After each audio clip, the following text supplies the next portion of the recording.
तो dear students, तो आज हम लोग जो है बात करने वाले हैं एक बीएससी के लेवल के कॉन्सेप्ट की, जिसका नाम है हाइड्रोजन एटम बेसिकली। अब आप बोलेंगे सर हाइड्रोजन एटम तो हम लोगों ने 12th स्टैंडर्ड में भी पढ़ा है। हाँ, बट उसी का थोड़ा सा हायर वर्जन हम लोग देखने वाले हैं, जिसमें क्वांटम मैकेनिक्स इन्वॉल्व है। 12th स्टैंडर्ड में तो आप बोर मॉडल पे आके रुक जाते हैं, उसके आगे आप बढ़ते नहीं हैं। हाँ, केमिस्ट्री में एक नाम लिया जाता है और कहा जाता है कि भाई बोर सोमरफील्ड मॉडल, तो वो थोड़ा सा बस खाली एक्सटेंशन ही है। वो कोई ज़्यादा हाई मतलब एडवांसमेंट नहीं है ज़्यादा। यानी कि जो बोर का मॉडल जो आपने बेसिकली पढ़ा था, उसी को उसमें सिर्फ सर्कुलर ऑर्बिट्स थे, और सोमरफील्ड ने जो है उसको क्या कर दिया था, एलिप्टिकल ऑर्बिट्स भी उसमें इनकॉर्पोरेट कर दिया था। बस इतना ही फर्क था। इसके आगे आप इससे आगे नहीं बढ़े थे, ठीक है। तो ये जो मॉडल है, बोर सोमरफील्ड मॉडल या बोर मॉडल या रुदरफोर्ड मॉडल, बेसिकली रुदरफोर्ड का तो क्लासिकल मॉडल है, लेकिन बोर का मॉडल या बोर समरफील्ड मॉडल जो है, उसे हम लोग सेमी क्लासिकल मॉडल कह सकते हैं, क्योंकि उसमें कुछ चीजें ऐसी हैं कि जो क्वांटम मैकेनिक्स से रिलेटेड है। जैसे कि एंगुलर मोमेंटम का क्वांटाइज्ड होना, L equals to n h by two pi type की चीजें, ठीक है। और वैसी एनर्जीज का क्वांटाइज्ड होना, E n minus E p equals to h nu. और कुछ क्लासिकल चीजें भी हैं, जैसे कि वहां पर हमने कहा कि इलेक्ट्रॉन जो है सर्कुलर ऑर्बिट में घूम रहा है ना। और ऑर्बिट में घूमने के लिए चाहिए centripetal force and all, and वो फोर्स बेसिकली प्रोवाइड करता है कूलम का attraction between the electron and the nucleus. तो कुछ चीजें क्लासिकल भी हैं, कुछ चीजें क्वांटम भी हैं। तो कुछ क्वांटम मैकेनिकल चीजें हैं, कुछ क्लासिकल मैकेनिक्स की चीजें हैं। तो ये सेमी क्लासिकल टाइप का मॉडल है एटम का। अब हम बेसिकली जो मॉडल देखने जा रहे हैं वो प्योरली क्वांटम मैकेनिकल मॉडल है, जो कि श्रोडिंगर के उस पे बेस्ड है, श्रोडिंगर की इक्वेशन पे। तो हम लोग देखने जा रहे हैं श्रोडिंजर्स मॉडल फॉर हाइड्रोजन एटम। अच्छा, आप बोलेंगे सर ये हर बात जब भी आप बातें करते हैं, आप लोग, आप टीचर लोग, उसमें आप लोग हमेशा हाइड्रोजन एटम का नाम क्यों रखते हैं? मतलब सिंपली क्यों ऐसा नहीं कह सकते कि model for an atom? Model for hydrogen atom कहना क्या जरूरी है? तो उसके पीछे की वजह मैं आपको आज बता देता हूँ। वजह ये है, एक्चुअल में ऐसा होता है कि हम लोग ने आज तक जो अच्छे से मैथमेटिकली सॉल्व कर पाए हैं ना, वो हाइड्रोजन एटम ही है, वन इलेक्ट्रॉन एटम ही है। जहां पर हम टू इलेक्ट्रॉन एटम भी कंसीडर करने लग जाते हैं ना, तो वहां पे क्वांटम मैकेनिक्स बहुत ही टफ हो जाता है सॉल्व कर पाना, और ह्यूमनली पॉसिबल भी नहीं रहता है।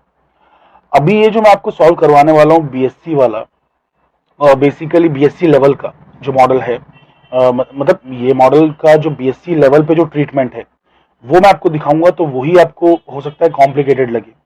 आप फिर उसके बाद में मैं किसी दिन आपके लिए एमएससी लेवल तक का भी एक ट्रीटमेंट लेके आऊंगा, उसका भी एक वीडियो बनाऊंगा। फिर आप देखना कि वहां पर क्वांटम मैकेनिकल बेसिकली ट्रीटमेंट कैसा है वन इलेक्ट्रॉन एटम के लिए।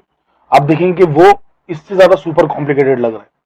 तो आप सोचिए कि उसी चीज को जब मैं टू इलेक्ट्रॉन के लिए कर दूंगा, यानी कि हीलियम एटम के लिए कर दूंगा, या थ्री इलेक्ट्रॉन के लिए कर दूंगा, लिथियम एटम के लिए कर दूंगा, तो फिर वो कितना कॉम्प्लिकेटेड हो जाएगा। तो हम लोग फिर जो है बेसिकली मैनुअल सॉल्यूशन जो हम कर रहे हैं ना, उस पर रिलाई नहीं करते। फिर हम कंप्यूटर्स का इस्तेमाल करते हैं, हम लोग कुछ और चीजें करते हैं। तो ह्यूमनली पॉसिबल नहीं रह जाता है quantum mechanical solution for even two electron atoms. तो इसीलिए हम लोग स्टिक कर रहे हैं टू वन इलेक्ट्रॉन एटम, क्योंकि वो आसान है and it gives values which are acceptable solutions. मतलब यानी कि वो चीजें ऐसी हैं जो एक्सपेरिमेंटली जब टेस्ट किया ना, तो they are almost agreeing with each other, ठीक है। सो बेसिकली हम लोग जो मॉडल देखने वाले हैं श्रोडिंगर का, वो सिर्फ हाइड्रोजन एटम के लिए ही देखने वाले हैं। So let's start of with that. And basically ये मैं पहले ही बता दूं कि 12th स्टैंडर्ड के स्टूडेंट्स इसे ना देखें, they won't understand it, because you need some prior knowledge of quantum mechanics. BSc के जो बच्चे हैं, बेसिकली उनके लिए स्पेसिफिकली ये वीडियो बना हुआ है। एमएससी के बच्चे चाहे तो देख सकते हैं just for refreshing there memory, otherwise उनको ये इंटेलेक्चुअली चैलेंजिंग नहीं लगेगा, तो उनको इंटेलेक्चुअल सेटिस्फैक्शन नहीं मिलेगा ये वाला वीडियो देख के। चलिए एनीवे, तो स्टार्ट करते हैं। तो स्टार्ट होती है कहानी कहाँ से? श्रोडिंगर की इक्वेशन से। तो श्रोडिंगर की इक्वेशन अगर शॉर्ट में लिखा जाए तो it is H psi equals to E psi, where H is basically you can say Hamiltonian. So इसको हैमिल्टोनियन कहते हैं। अब ये जो हैमिल्टोनियन है, इसी का एक्सपांडेड वर्जन क्या है? तो हैमिल्टोनियन होता है minus H cross square by 2m del square plus V. तो ये एक ऑपरेटर है, हैमिल्टोनियन एक ऑपरेटर है और बेसिकली ये उसका फॉर्म है। ठीक है, तो अब हम ये चीज सब्स्टिट्यूट करेंगे यहाँ पे। So what are we going to get? We are going to get minus H cross square by 2m del square psi sorry plus V psi equals to E psi. या correct. Now listen very carefully. हो सकता है कि कुछ बहुत ही intelligent students हों 12th standard वाले, जो कि समझना चाह रहे हो कि मैं आखिर क्या बताने वाला हूँ यहाँ पे। तो उनको मैं थोड़ा सा, सिर्फ उन्हीं के लिए मैं बता दे रहा हूँ कि ये वेव फंक्शन है Sai P S I Sai. ठीक है, तो एक वेव फंक्शन है। ये वेव फंक्शन बेसिकली होता क्या है? तो एक्चुअल में वेव फंक्शन का डायरेक्टली कोई मीनिंग तो नहीं है, लेकिन वेव फंक्शन के स्क्वायर का, यानी कि साई स्क्वायर का एक मीनिंग है according to Born interpretation. Max Born नाम के एक साइंटिस्ट थे। तो बॉर्न इंटरप्रिटेशन कहते हैं कि psi square is simply the probability density.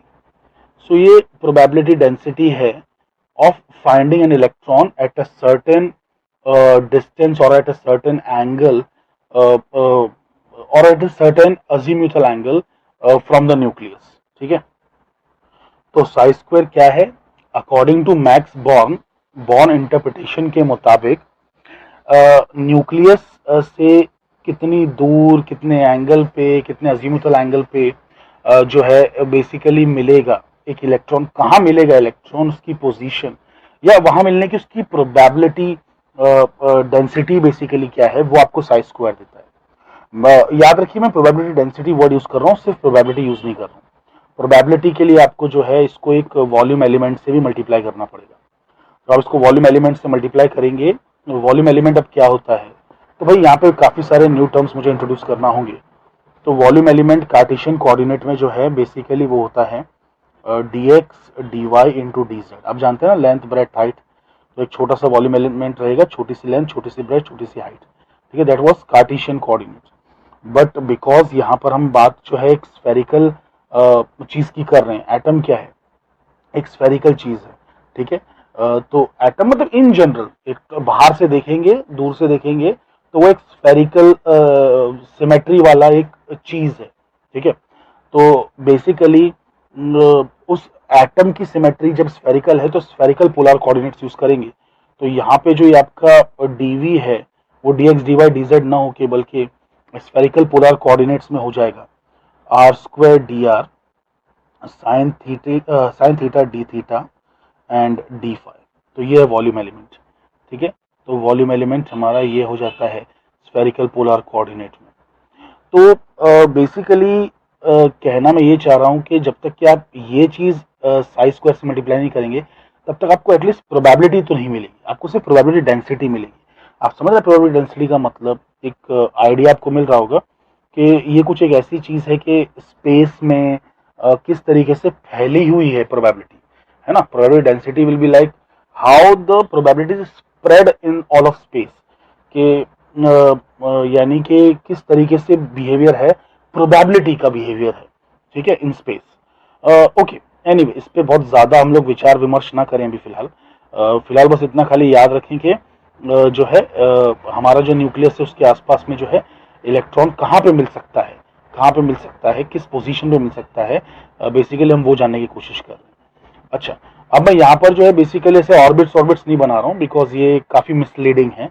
ऐसे कोई ऑर्बिट्स वेल डिफाइंड ऑर्बिट्स नहीं होते और हो भी नहीं सकते।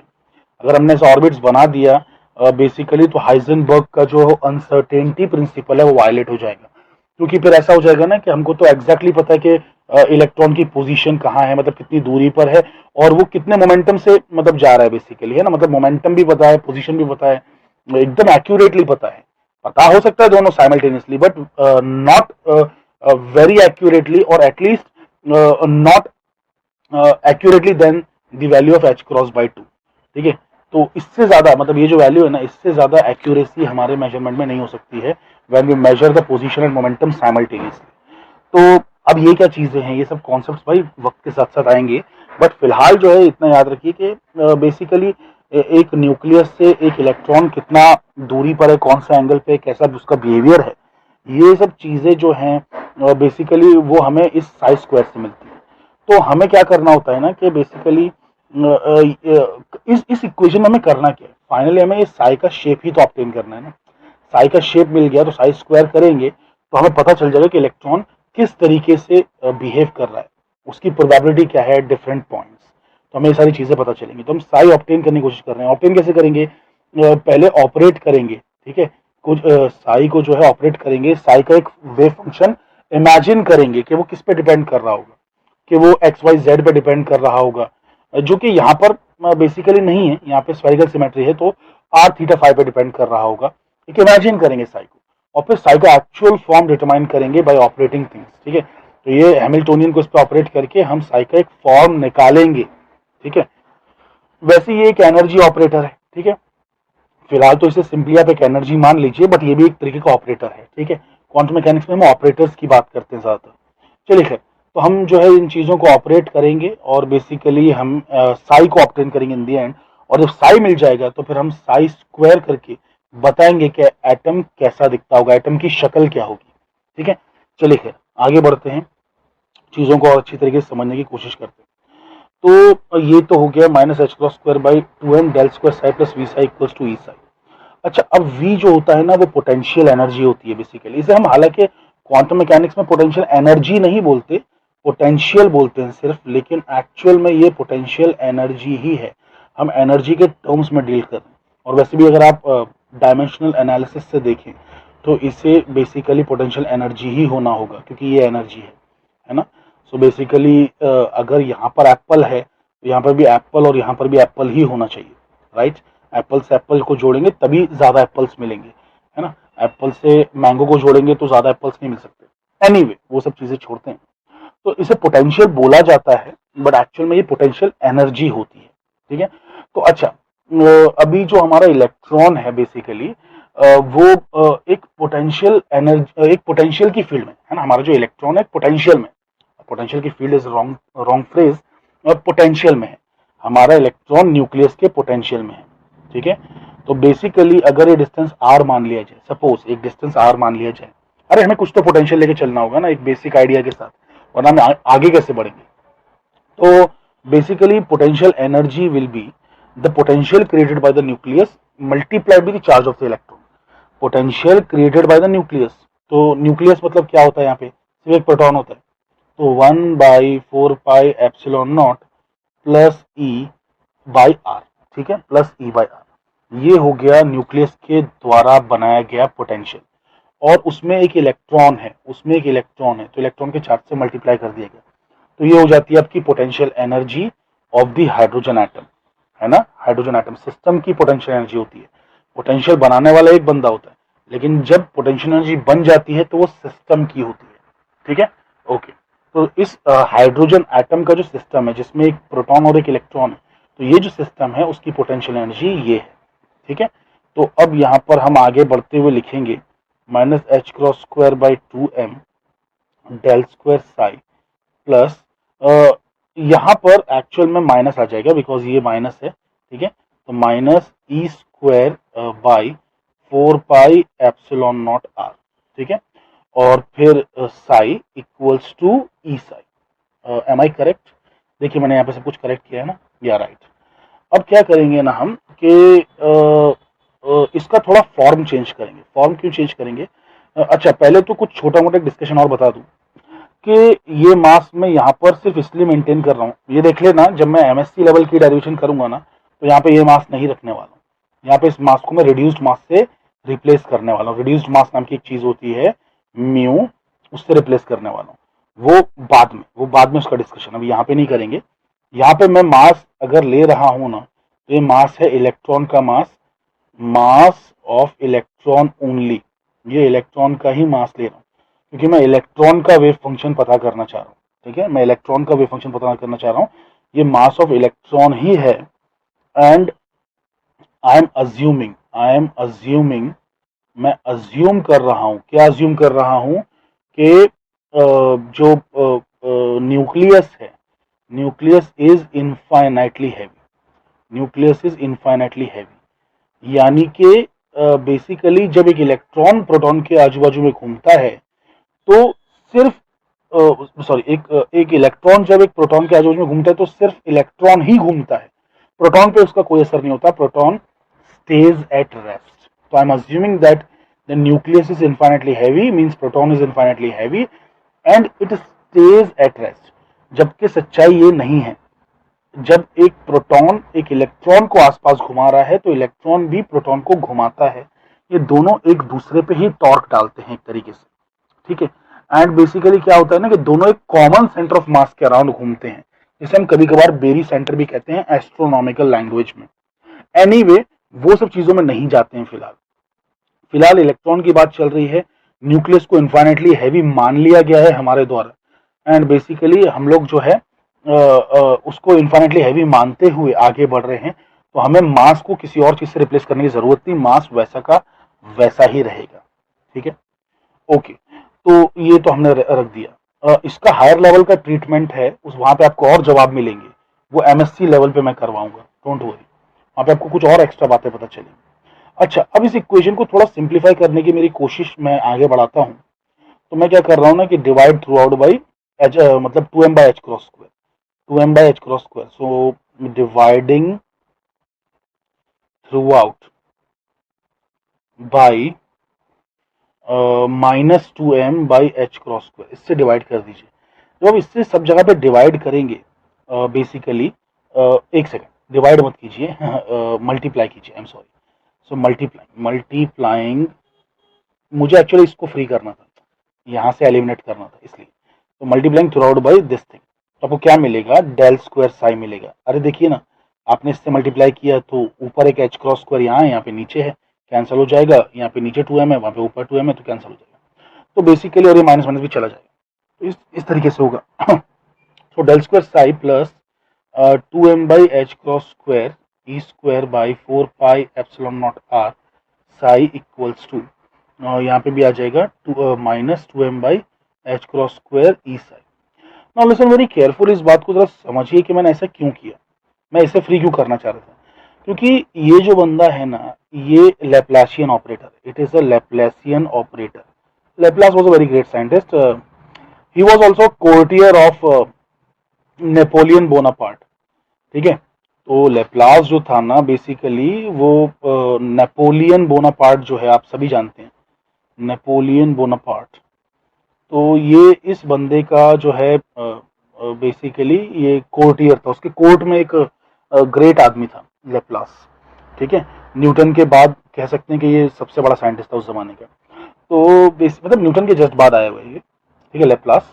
एंड लेप्लास से वैसे एक बहुत अच्छा एनेक्डोट भी है, वो ये है कि लेप्लास अपनी सारी थियरीज जो बनाई हैं उसने, वो नेपोलियन को दिखा रहा था। नेपोलियन तो क्या एक राजा ही था बेसिकली, फ्रांस का डिक्टेटर था, डिक्टेटर, तो उसको दिखा रहा था और कुछ बातें डिस्कस कर रहा था। तो हुआ ये कि नेपोलियन ने देखा देखा देखा, हर पेज पे देखा कि हाँ भाई ओके, अर्थ ऐसे घूमता है, सन ऐसे रहता है, फिर ये होता है वो होता है, सारी चीजें देख ली। फिर नेपोलियन ने पूछा कि अरे भाई इसमें मुझे गॉड नजर नहीं आ रहा है, where is God in this, तो गॉड का तो कोई रोल ही नहीं दिख रहा है, हर चीज तुम फिजिक्स के लॉ से एक्सप्लेन कर रहे हो। तो लेप्लास ने सिंपली कहा कि सर मुझे कोई गॉड की कहीं पे जरूरत ही नहीं पड़ी कॉन्सेप्ट में, तो मैं क्यों गॉड को इंट्रोड्यूस करूं जबरदस्ती, हर चीज जब मैं एक्सप्लेन कर सकता हूं अपने फॉर्मूले से, तो why do I need God for that. Okay, so Napoleon was very surprised. Anyway, चलिए वो कहानी में आगे क्या हुआ क्या नहीं हुआ वो सब चीजें जो है हम छोड़ देते हैं बाकी लोगों पे, बायोग्राफर्स पे, हम यहाँ पर कॉन्सेंट्रेट करते हैं अपने फिजिक्स पे। तो ये जो चीज है इसका नाम है लैप्लासियन ऑपरेटर, और ये बहुत बड़ी वैल्यू है। अगर आप इसे कार्टेशियन कोऑर्डिनेट में देखेंगे, कार्टेशियन सिस्टम में देखेंगे, कार्टेशियन मतलब अपना वो पुराना एक्स वाई जेड वाला सिस्टम, तो कार्टेशियन सिस्टम के अंदर जो इसकी वैल्यू है वो है partial derivative with respect to X second order, ठीक है। मतलब दो, इसको दो कहते हैं या डेबा भी कहते हैं, डेबा या डो, ठीक है। तो doh square by doh X square plus doh square by doh Y square, actually में स्क्वायर नहीं बोलना चाहिए, यहाँ पे टू बोलना चाहिए, तो doh two by doh Y square, यहाँ पे स्क्वायर बोल सकते हैं, मतलब ऊपर नहीं बोल सकते, नीचे बोल सकते हैं, ऐसा कहा जाता है कन्वेंशनली। बोलने के लिए कुछ भी बोलिए, लेकिन बस दिमाग में रहना चाहिए कि क्या चीज इसका मतलब। And do two by doh Z square, ठीक है। तो लैप्लाशियन ऑपरेटर जो है बेसिकली उसको कार्टेशियन सिस्टम में अगर आप देखेंगे तो it is doh two by doh X square plus doh two by doh Y square plus doh two by doh Z square. But हम इस चीज का इस्तेमाल तो करने नहीं वाले क्योंकि एटम स्फेरिकली सिमेट्रिक है। ठीक है। तो हम जो इस्तेमाल करने वाले हैं वो अच्छा हम स्फेरिकल सिमेट्री इस्तेमाल करने वाले हैं। अब आप बोलेंगे सर आप चीजों को जबरदस्ती कॉम्प्लिकेटेड क्यों बना रहे हैं, ये इतना इजी है तो इसी को इस्तेमाल कीजिए। प्रॉब्लम आने वाली है यहाँ पर, ये जो आर है ना ये यहाँ पर प्रॉब्लम देने वाला है क्योंकि ये आर कुछ और चीज नहीं है।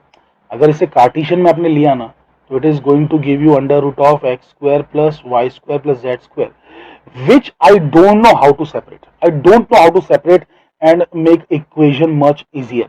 इसको सेपरेट करने का I don't have any method. अब आप बोलेंगे इसका क्या मतलब है, तो ठीक है भाई वो एमएससी वाली जब मैं डेरिवेशन पढ़ाऊंगा ना वहां पे डिटेल में बताऊंगा। फिलहाल इसको याद रखिए कि ये इसकी वजह से मुझे जबरदस्ती है ना I have to move on to the another coordinate system. And वैसे भी जब स्फेरिकल सिमेट्री इन्वॉल्व हो ना तो भलाई इसी में है कि आप उसी में काम करें, आप उसी सिमेट्री में काम करें। ठीक है। तो आप स्फेरिकल पोलर कोऑर्डिनेट में ही काम करें। चलिए है तो अब ये इस लैप्लाशियन की जो वैल्यू है इतनी बड़ी है इसलिए मुझे इसके आसपास का जो बेसिकली कोएफिशिएंट था साफ करना पड़ा, हटाना पड़ा। अच्छा अब ये तो था कार्टेशियन में। अब इसी को अगर मैं देखना चाहूं कौन से सिस्टम में, स्फेरिकल सिस्टम में, तो स्फेरिकल जो सिस्टम है स्फेरिकल पोलर सिस्टम है, स्फेरिकल पोलर सिस्टम, तो अगर मैं इसमें देखना चाहूं तो भाई इसकी वैल्यू क्या है, तो इसकी वैल्यू देखिए it is 1/r² doh by doh r² doh by doh r, ठीक है, plus 1/r² sine theta dough by dough theta sine theta dough by dough theta, and finally last term is 1/r² sine square theta dough by dough phi bracket में वापस से doh by dough phi. Actually इसको ऐसे नहीं लिखा जाता, इसको directly हम लोग लिख देते हैं doh two by dough phi square. But मैंने यहाँ पे सिमेट्री लाने के लिए, एक्सप्रेशन में सिमेट्री लाने के लिए जानबूझ के इसको ऐसा लिखा है ताकि याद करने में आपके लिए आसान हो जाए। ये देखिए अब आप बोलेंगे सर आप अच्छा भला हमें कार्टेशियन में पढ़ा रहे थे, कहाँ आपने एकदम मॉन्स्ट्रस इक्वेशन ले आए। तो भाई ये मॉन्स्ट्रस इक्वेशन दिख तो रहा है लेकिन अगर इसको लेके सॉल्व करूंगा ना तो डेरिवेशन जो है बेसिकली सिंपल होगा, और अगर इस सिंपल चीज को लेके सॉल्व करूंगा ना तो derivation will be monstrous derivation. तो हमें एक लाइन जो है बेसिकली वो खतरनाक रहे वो चलेगा, पूरा डेरिवेशन खतरनाक नहीं होना चाहिए। तो ये देखिए यहाँ पे काफी कुछ सिमिलर सी चीजें हैं, ये चीज है ना याद रखने के लिए फिलहाल बता रहा हूँ आपको। ठीक है। तो ये चीज है ना, और वैसे ही ये और ये, ठीक है, तो काफी कुछ सिमिलैरिटी है तो इसको याद रखना आसान ही होगा। ठीक है। तो यहाँ पे से 1/r² है, फिर यहाँ पे देखिए r² के साथ में साइन थीटा भी जुड़ गया, फिर यहाँ पे r² के साथ में एक और मतलब r² साइन थीटा तो था ही, एक और साइन थीटा जुड़ गया। समझ रहे हैं किस तरीके से प्रोग्रेस हो रही है। यहाँ पे r² है, इसको चाहे ना आप तो देखिए ऐसे लिख सकते हैं, मैं पहले ऐसे ही याद किया करता था r² sign raise to 0 theta. ठीक है। तो फिर ये क्या हो जाएगा कि यहाँ पे साइन रेस टू 0 है, यहाँ पे साइन रेस टू 1 है और यहाँ पे साइन रेस टू 2 है ना। इस तरीके से भी आप याद कर सकते हैं और तीनों में कॉमन क्या है, r² कॉमन है। ठीक है। वो आपकी मर्जी है भाई आप कैसे याद करना चाहते हैं। ओके। यहाँ पे मैं फिलहाल जो है जो इसका एक्चुअल फॉर्म है r² ही लिख देता हूँ और यहाँ से इसको मिटा के जो है doh two by dough phi square जैसे लिखा जाता है इसे वैसा लिख देता हूँ। तो ये डेल स्क्वायर ऑपरेटर है। तो इतनी बड़ी चीज जब मैं यहाँ पे पुट करने वाला हूँ तो जाहिर सी बात है कि उसके आसपास में जो भी चीजें हैं मुझे साफ कर देनी चाहिए। तो इसीलिए मैंने इसको जो है थ्रू आउट मल्टीप्लाई किया -2m/h² से। अब जो भी मेरे बच्चे हैं 12th क्लास वाले, यानी कि जो लोग मेरे 12th के वीडियोस देखते हैं, वो लोग ये सोच रहे कि सर हमने ऑर्डिनरी डेरिवेटिव तो सुना है, ऑर्डिनरी डेरिवेटिव्स वो हमने किया है, काफी एक्सटेंसिवली सॉल्व किया है, और वो d/dx होता है ऐसा कुछ रहता है हमने देखा है। अब ये पार्शियल डेरिवेटिव नाम की बला क्या है जो आपने हमें यहाँ पे बताई है, मतलब पार्शियल डेरिवेटिव ये क्या चीज होती है जिसको आप 2/2x लिख रहे हैं। अरे भाई ये क्या चीज है। तो एक्चुअल में कहानी कुछ ऐसी है कि देखिए आप बेसिकली अगर कोई भी फंक्शन आप लिया करते थे, लेट्स से कि आपने डेरिवेटिव लिया साई का, ठीक है, साई कोई तो एक चीज है मान लो, अरे कुछ भी ले लो यार, वहां पे आप एफ ले लो, जैसा आप लोग को नॉर्मली ये सब मैथ्स वैथ्स में नहीं पढ़ाते हैं वहाँ पे 12th में df/dx, तो भाई जो भी चीज ले लो, तो वो जो होता था ना f used to be a function of x only, एक ही चीज का फंक्शन था। तो जब बेसिकली ये बंदा सिर्फ एक x के हिसाब से ही चेंज होता है, f की वैल्यू सिर्फ x पर ही डिपेंड करती है, तो वहां पर कंप्लीट डेरिवेटिव, ऑर्डिनरी डेरिवेटिव लिया जाता है, ऑर्डिनरी डेरिवेटिव या कंप्लीट डेरिवेटिव लिया जाता है। बट सपोज कि एफ जो है वो दो चीजों का फंक्शन है, यानी कि it depends on X also and Y also, तो फिर वहां पर हम पार्शियल डेरिवेटिव लेते हैं एफ का, तो उसको एक्स के हिसाब से भी डिफरेंशिएट करते हैं और वाई के हिसाब से भी डिफरेंशिएट करते हैं, क्योंकि हमें जानना होता है कि एफ एक्स के हिसाब से कैसे बिहेव कर रहा है और एफ वाई के हिसाब से कैसे बिहेव कर रहा है। तो यहां पर भी बिल्कुल वही कहानी है कि यहाँ पे हमारा जो साय है उसको जब हम डिफरेंशिएट करेंगे, जब उसको डिफरेंशिएट करेंगे तो खाली एक्स नहीं ले सकते, क्योंकि psi is not only a function of X, rather psi is a function of X Y Z. तो इसीलिए हमें साई को जो है बेसिकली तीनों के रिस्पेक्ट में डिफरेंशिएट करना होगा। अच्छा, तो बेसिकली जब मैं बात करता हूँ स्फेरिकल पोलर कोऑर्डिनेट्स की, तो psi is a function of R theta and phi.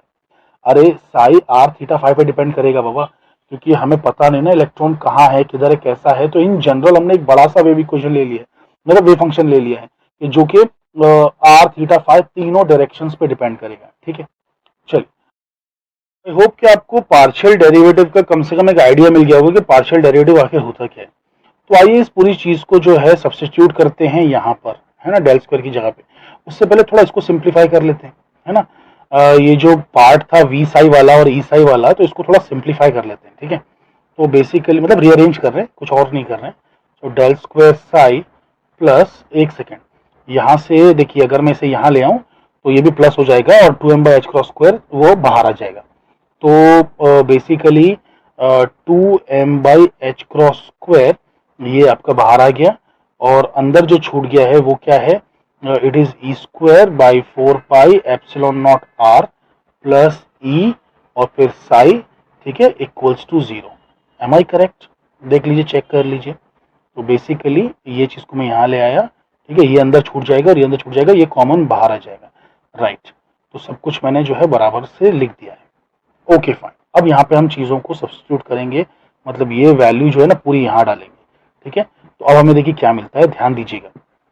तो it becomes what, 1/r² डो/डो r, ठीक है, फिर r² डो/डो r साई। मतलब एक्चुअल में जो ये इतना बड़ा जो है ना, ये पूरा उठा के मैं यहाँ लिखने वाला हूँ, और फिर क्या होगा ना कि साई जो है अंदर चला जाएगा ना, हर एक डेरिवेटिव के अंदर चला जाएगा। Are you understanding it? तो बेसिकली पहला वाला जो पार्ट है उसमें चला गया साई, मतलब इसमें चला गया, फिर अभी इसमें भी जाएगा और फिर इसमें भी जाएगा। इस तरीके से साई जो है हर एक के साथ डिस्ट्रीब्यूट होगा वेव फंक्शन। ठीक है, चलिए ये हो गया। उसके बाद में अगला वाला क्या है, plus 1/r² sine theta doh theta sine theta and doh theta, यहां पर भी आ जाएगा साई। फिर क्या होगा अगला वाला, 1/r² sine square theta doh अंदर ब्रैकेट में वापस से डो ही है, तो इसको सिंपली डो2/डो लिख देता हूं और यहाँ पे साई लिख देता हूं। ठीक है, तो ये बेटर है।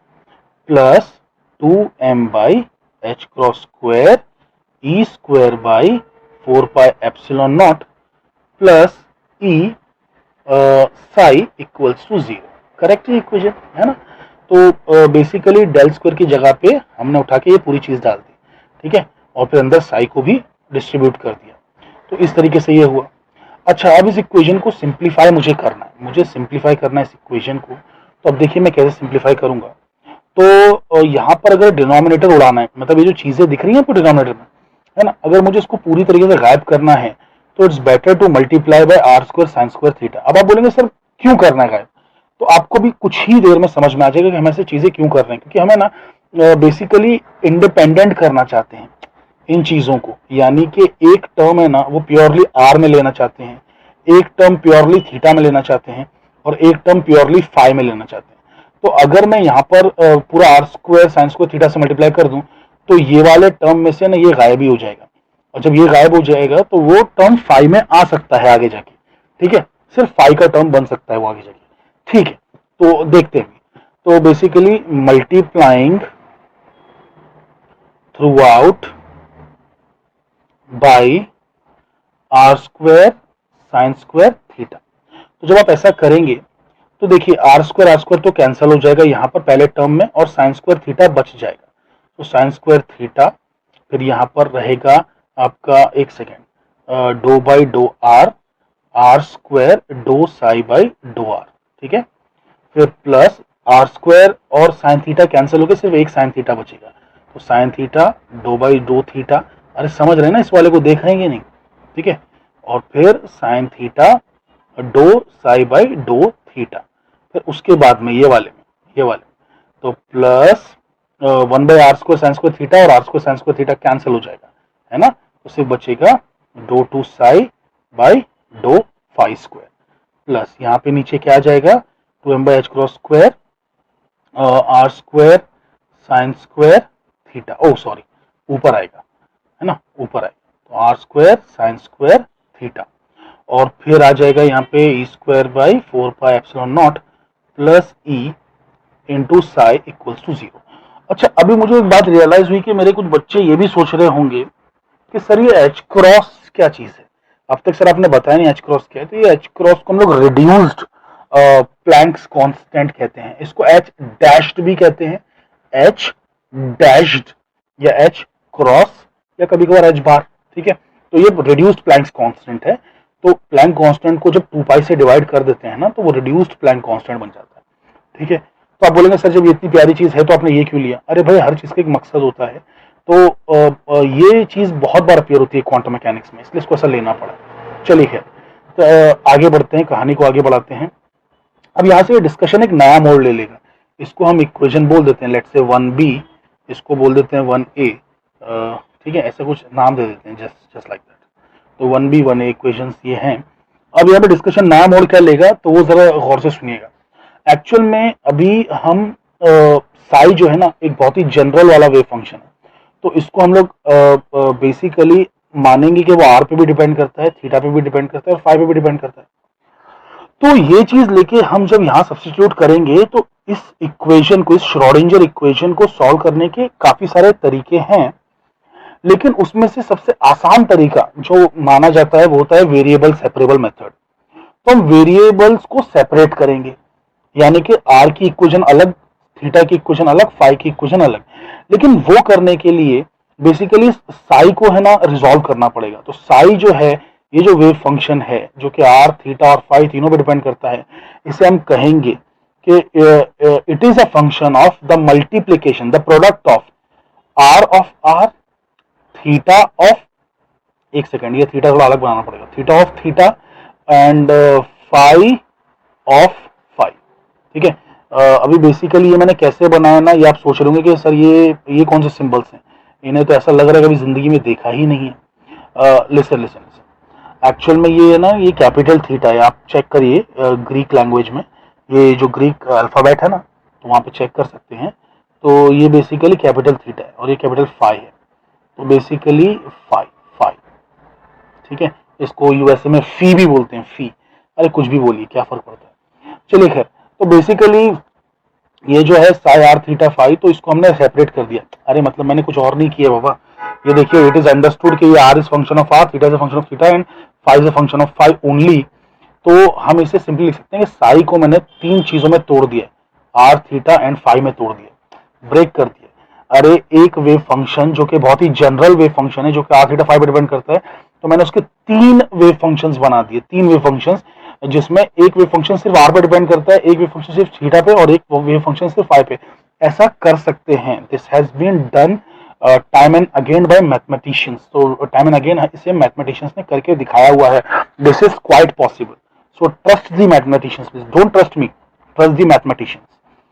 तो मैथमेटिशियंस वैसे भी झूठ नहीं बोलते, क्योंकि मैथमेटिक्स तो यूनिवर्स की भाषा ही है ना, तो वो क्या झूठ बोलेंगे। तो मैथमेटिशियंस जो है बेसिकली जो भी लिखते हैं दैट इज बेसिकली करेक्ट। हाँ, उसमें फिजिकल मीनिंग जो है वो हम लोग निकालते हैं उसका, बट मैथमेटिक्स वाले जो करते हैं ना वो सही बोलते हैं सब कुछ। चलिए खैर, तो अब ये साई को हम यहाँ पे सब्स्टिट्यूट कर देंगे इस इक्वेशन में। तो substituting this, let's say 1c, इसका नाम 1c रख देते हैं। तो substituting 1c in equation 1b, तो 1b में डाल देते हैं। तो वहां पे हमको क्या मिल जाएगा, sine square theta dough by doh R, अंदर था साई, तो साई के बदले अब हमें क्या लिखना है, हमें लिखना है आर थीटा और फाई, ठीक है, ये लिखना है प्लस, अरे भूल रहे हैं क्या आप लोग इक्वेशन, इधर देखिए, इस इक्वेशन में सब्स्टिट्यूट कर रहा हूं मैं साई को, तो basically sine square theta dough by doh R था, फिर R square doh by doh R है ना, हाँ एक सेकंड, मैंने आर स्क्वायर लिखना भूल गया वहां पे, यह करेक्ट है, आर स्क्वायर लिखना भूल गया, एक सेकंड अभी ठीक कर देता हूँ।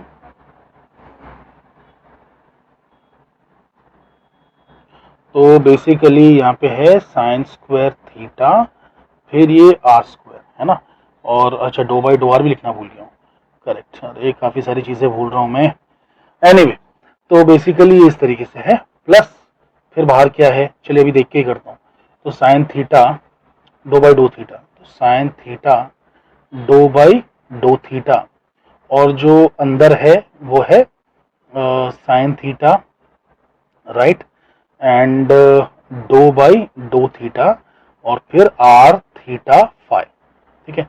यही एक्चुअली एक लिमिटेशन है ऑनलाइन पढ़ाने का, ऑफलाइन में क्या होता है, इतना बड़ा बोर्ड होता है ना, तो सब चीजें एक ही साथ लिखी होती है, ऊपर से नीचे सब दिखता है, अब यहाँ पे क्या एक चीज सब साथ में दिख नहीं रहा है।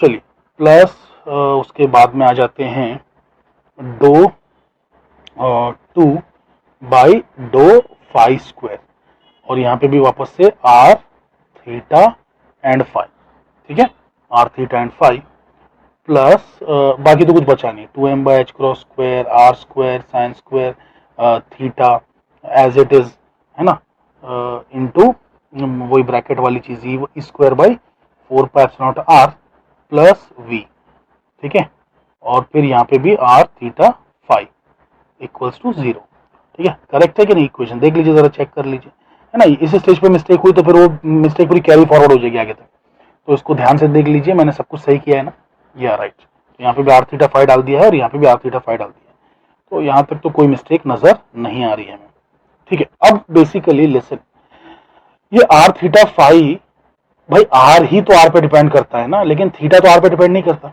फाई तो आर पे डिपेंड नहीं करता, तो ये दोनों चीजें कांस्टेंट हैं आर के रेस्पेक्ट में, इस आर के रेस्पेक्ट में चीजें कांस्टेंट है, अरे ये थोड़ी ना इस आर पे डिपेंड करता है, ये थोड़ी ना इस आर पे डिपेंड करता है, तो बेसिकली इन्हें बाहर निकाला जा सकता है, वैसे ही यहाँ पर भी जो है सिर्फ ये थीटा पे डिपेंड करता है, वैसे यहाँ पर सिर्फ ये फाई पे डिपेंड करता है, तो बाकी चीजें बाहर निकाली जा सकती हैं।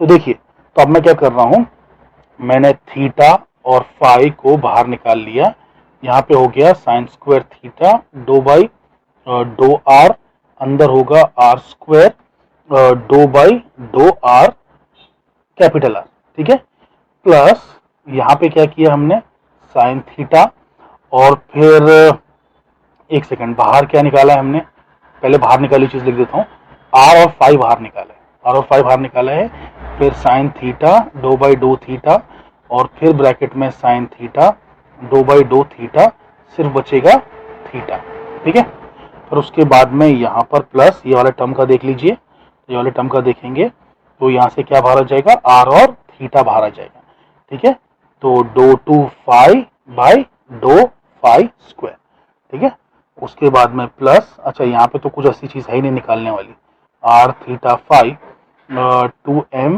By H cross square are square sine square theta, ठीक है, and E square by 4 pi epsilon not are plus V equals to 0, correct. तो ये सब चीजें जो हैं हमें समझ में आ रही हैं कि हमने ये कैसे की हैं, राइट। अच्छा अब क्या करेंगे, अब हम लोग क्या करते हैं ना कि ये जो चीजें आ गई है ना बाहर, इनसे फ्री करते हैं इन लोगों को, कोशिश करते हैं ना, तो अगर मुझे इसको फ्री करना है एटलीस्ट, तो कम से कम आर थीटा फाई से डिवाइड करना पड़ेगा, तो मैं dividing throughout by R theta phi करता हूँ, so dividing throughout by R theta and phi, तो इसे जब मैं डिवाइड करूंगा तो आप देख सकते हैं कि पहले टर्म में सिर्फ नीचे 1/r बच जाएगा, तो 1/r sine square theta dough by doh R, R square doh by doh R into R, ठीक है, प्लस सेकंड वाले टर्म में से जो है सिर्फ नीचे 1/थीटा बच जाएगा, सो 1/थीटा sine theta dough by dough theta sine theta dough by dough theta of theta, ठीक है, ये हो गया। उसके बाद में प्लस यहाँ पे क्या होगा, R theta, oh sorry R theta तो चला गया, बचेगा सिर्फ फाइव। अच्छा एक काम करता हूँ ना कि ये बंदा तो अभी से ही फ्री हो गया, तो इसे मैं उस साइड पे क्यों ना ले जाऊं, इसे मैं उठा के डायरेक्टली उस साइड पे ले जाता हूँ, ठीक है। तो इसको बाद में लिखूंगा, पहले मैं ये लिख देता हूँ, पहले मैं ये लिख देता हूँ। तो ये बंदा आर थीटा फाइव से फ्री हो चुका है, तो यहाँ पे मैं लिख देता हूँ 2m/h cross square are square sine square theta E square by 4πε0 R plus V, ठीक है। और उस साइड पे मैं ले गया हूं -1/5 doh two five by doh five square. ये सही है कि नहीं? अरे देखिए, ये बंदे को उधर लेके गया तो भैया माइनस आ जाएगा, ठीक है। और इसी बंदे को आर थीटा फाइव से डिवाइड किया तो आर और थीटा कैंसिल हो जाएगा, सिर्फ नीचे फाइव बचेगा, ठीक है। तो ये बिल्कुल परफेक्ट है। चलिए खैर, तो ये हमारी इक्वेशन एक हो गई। अच्छा, आगे बढ़ने से पहले मैं अपनी एक जो मैंने छोटी सी गलती की है उसे सुधारना चाहूंगा। वो गलती ये है कि यहाँ पर देखिए आर थीटा फाइव लिखा हुआ है और ये तीनों में से सिर्फ यही बंदा आर पे डिपेंड कर रहा है, ठीक है। वैसे ही यहाँ पर जो है आर थीटा फाइव जो दिया है उसमें से सिर्फ एक ही बंदा थीटा पे डिपेंड कर रहा है। तो जब बाकी चीजों को मैं बाहर निकाल ही ले रहा हूँ और एक ही चीज अंदर छोड़ रहा हूँ, तो अब जो मेरे पार्शियल डिफरेंशियल्स है ना, basically they will become complete differentials. तो वो स्टेप मुझे पहले ही कर लेना चाहिए था, but I got carried away. ऐसा हो जाता है कभी कभार, इंसान जो है चीजों को इतना हर चीज को ध्यान नहीं रख पाता है। तो यहाँ पे d/dr आना चाहिए। आर यू अंडरस्टैंडिंग इट, है ना। मतलब इस स्टेप में आएगा, इससे पहले वाले स्टेप में नहीं आएगा। इससे पहले वाले स्टेप में तो अब सब चीजें अंदर ही हैं, जब वो चीजें बाहर निकाल ली जाएंगी, है ना, तो डिपेंडेंस मतलब खत्म हो गया। तो जो है सिर्फ dr/dr है, ठीक है, इस तरीके से होगा। तो यहाँ पर भी जो है d/d थीटा होगा। यहाँ पर एक सेकंड अंदर भी मैं लिख देता हूँ, यहाँ पर भी जो होगा वो होगा, ठीक है, d/d थीटा। तो अब मैंने करेक्ट कर लिया है, अब मैंने गलती जो है सुधार ली है। ओके, तो अब ये कंप्लीट डेरिवेटिव बन जाएगा। अरे भाई, अब तो ये फाइव तो इसी का ही फंक्शन है ना, किसी और चीज का फंक्शन नहीं है ना। Five is a function of only this five. Okay, so अब किसी और चीज का फंक्शन नहीं है, तो हमें जो है बेसिकली ये गलती सुधार लेनी चाहिए। तो इस स्टेप में भी मैंने अपनी गलती सुधार ली। Now listen very carefully, here comes a very very interesting part. बहुत ही इंटरेस्टिंग पार्ट यहाँ पे आ रहा है, वो ये है कि LHS को ध्यान से देखिए और RHS को ध्यान से देखिए। RHS is a function of five alone.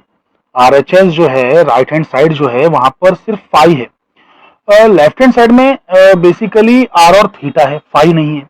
मतलब लेफ्ट में से फाइव मिसिंग है और राइट साइड में से थीटा और आर मिसिंग है। तो ये पूरी लेफ्ट साइड जो है फाइव पे डिपेंड नहीं करती और पूरी जो राइट साइड है वो थीटा और आर पे डिपेंड नहीं करती, और फिर भी वो लोग इक्वल हैं। तो इसका तो मैथमेटिकली एक ही मतलब है कि this complete thing is equal to a constant and this complete thing is also equal to the same constant, उसी कांस्टेंट के बराबर होंगे। तो दीज बोथ साइड्स मतलब this situation implies that both sides must be equal to a constant। तो ये दोनों side जो है कांस्टेंट के बराबर होंगी।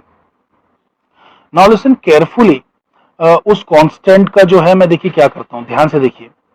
तो basically -1/5 d/5 by d5 square, पहले मैंने RHS ले लिया, ठीक है, is equals to some constant, और उस कांस्टेंट का नाम मैं रख दे रहा हूं ml स्क्वायर, ठीक है।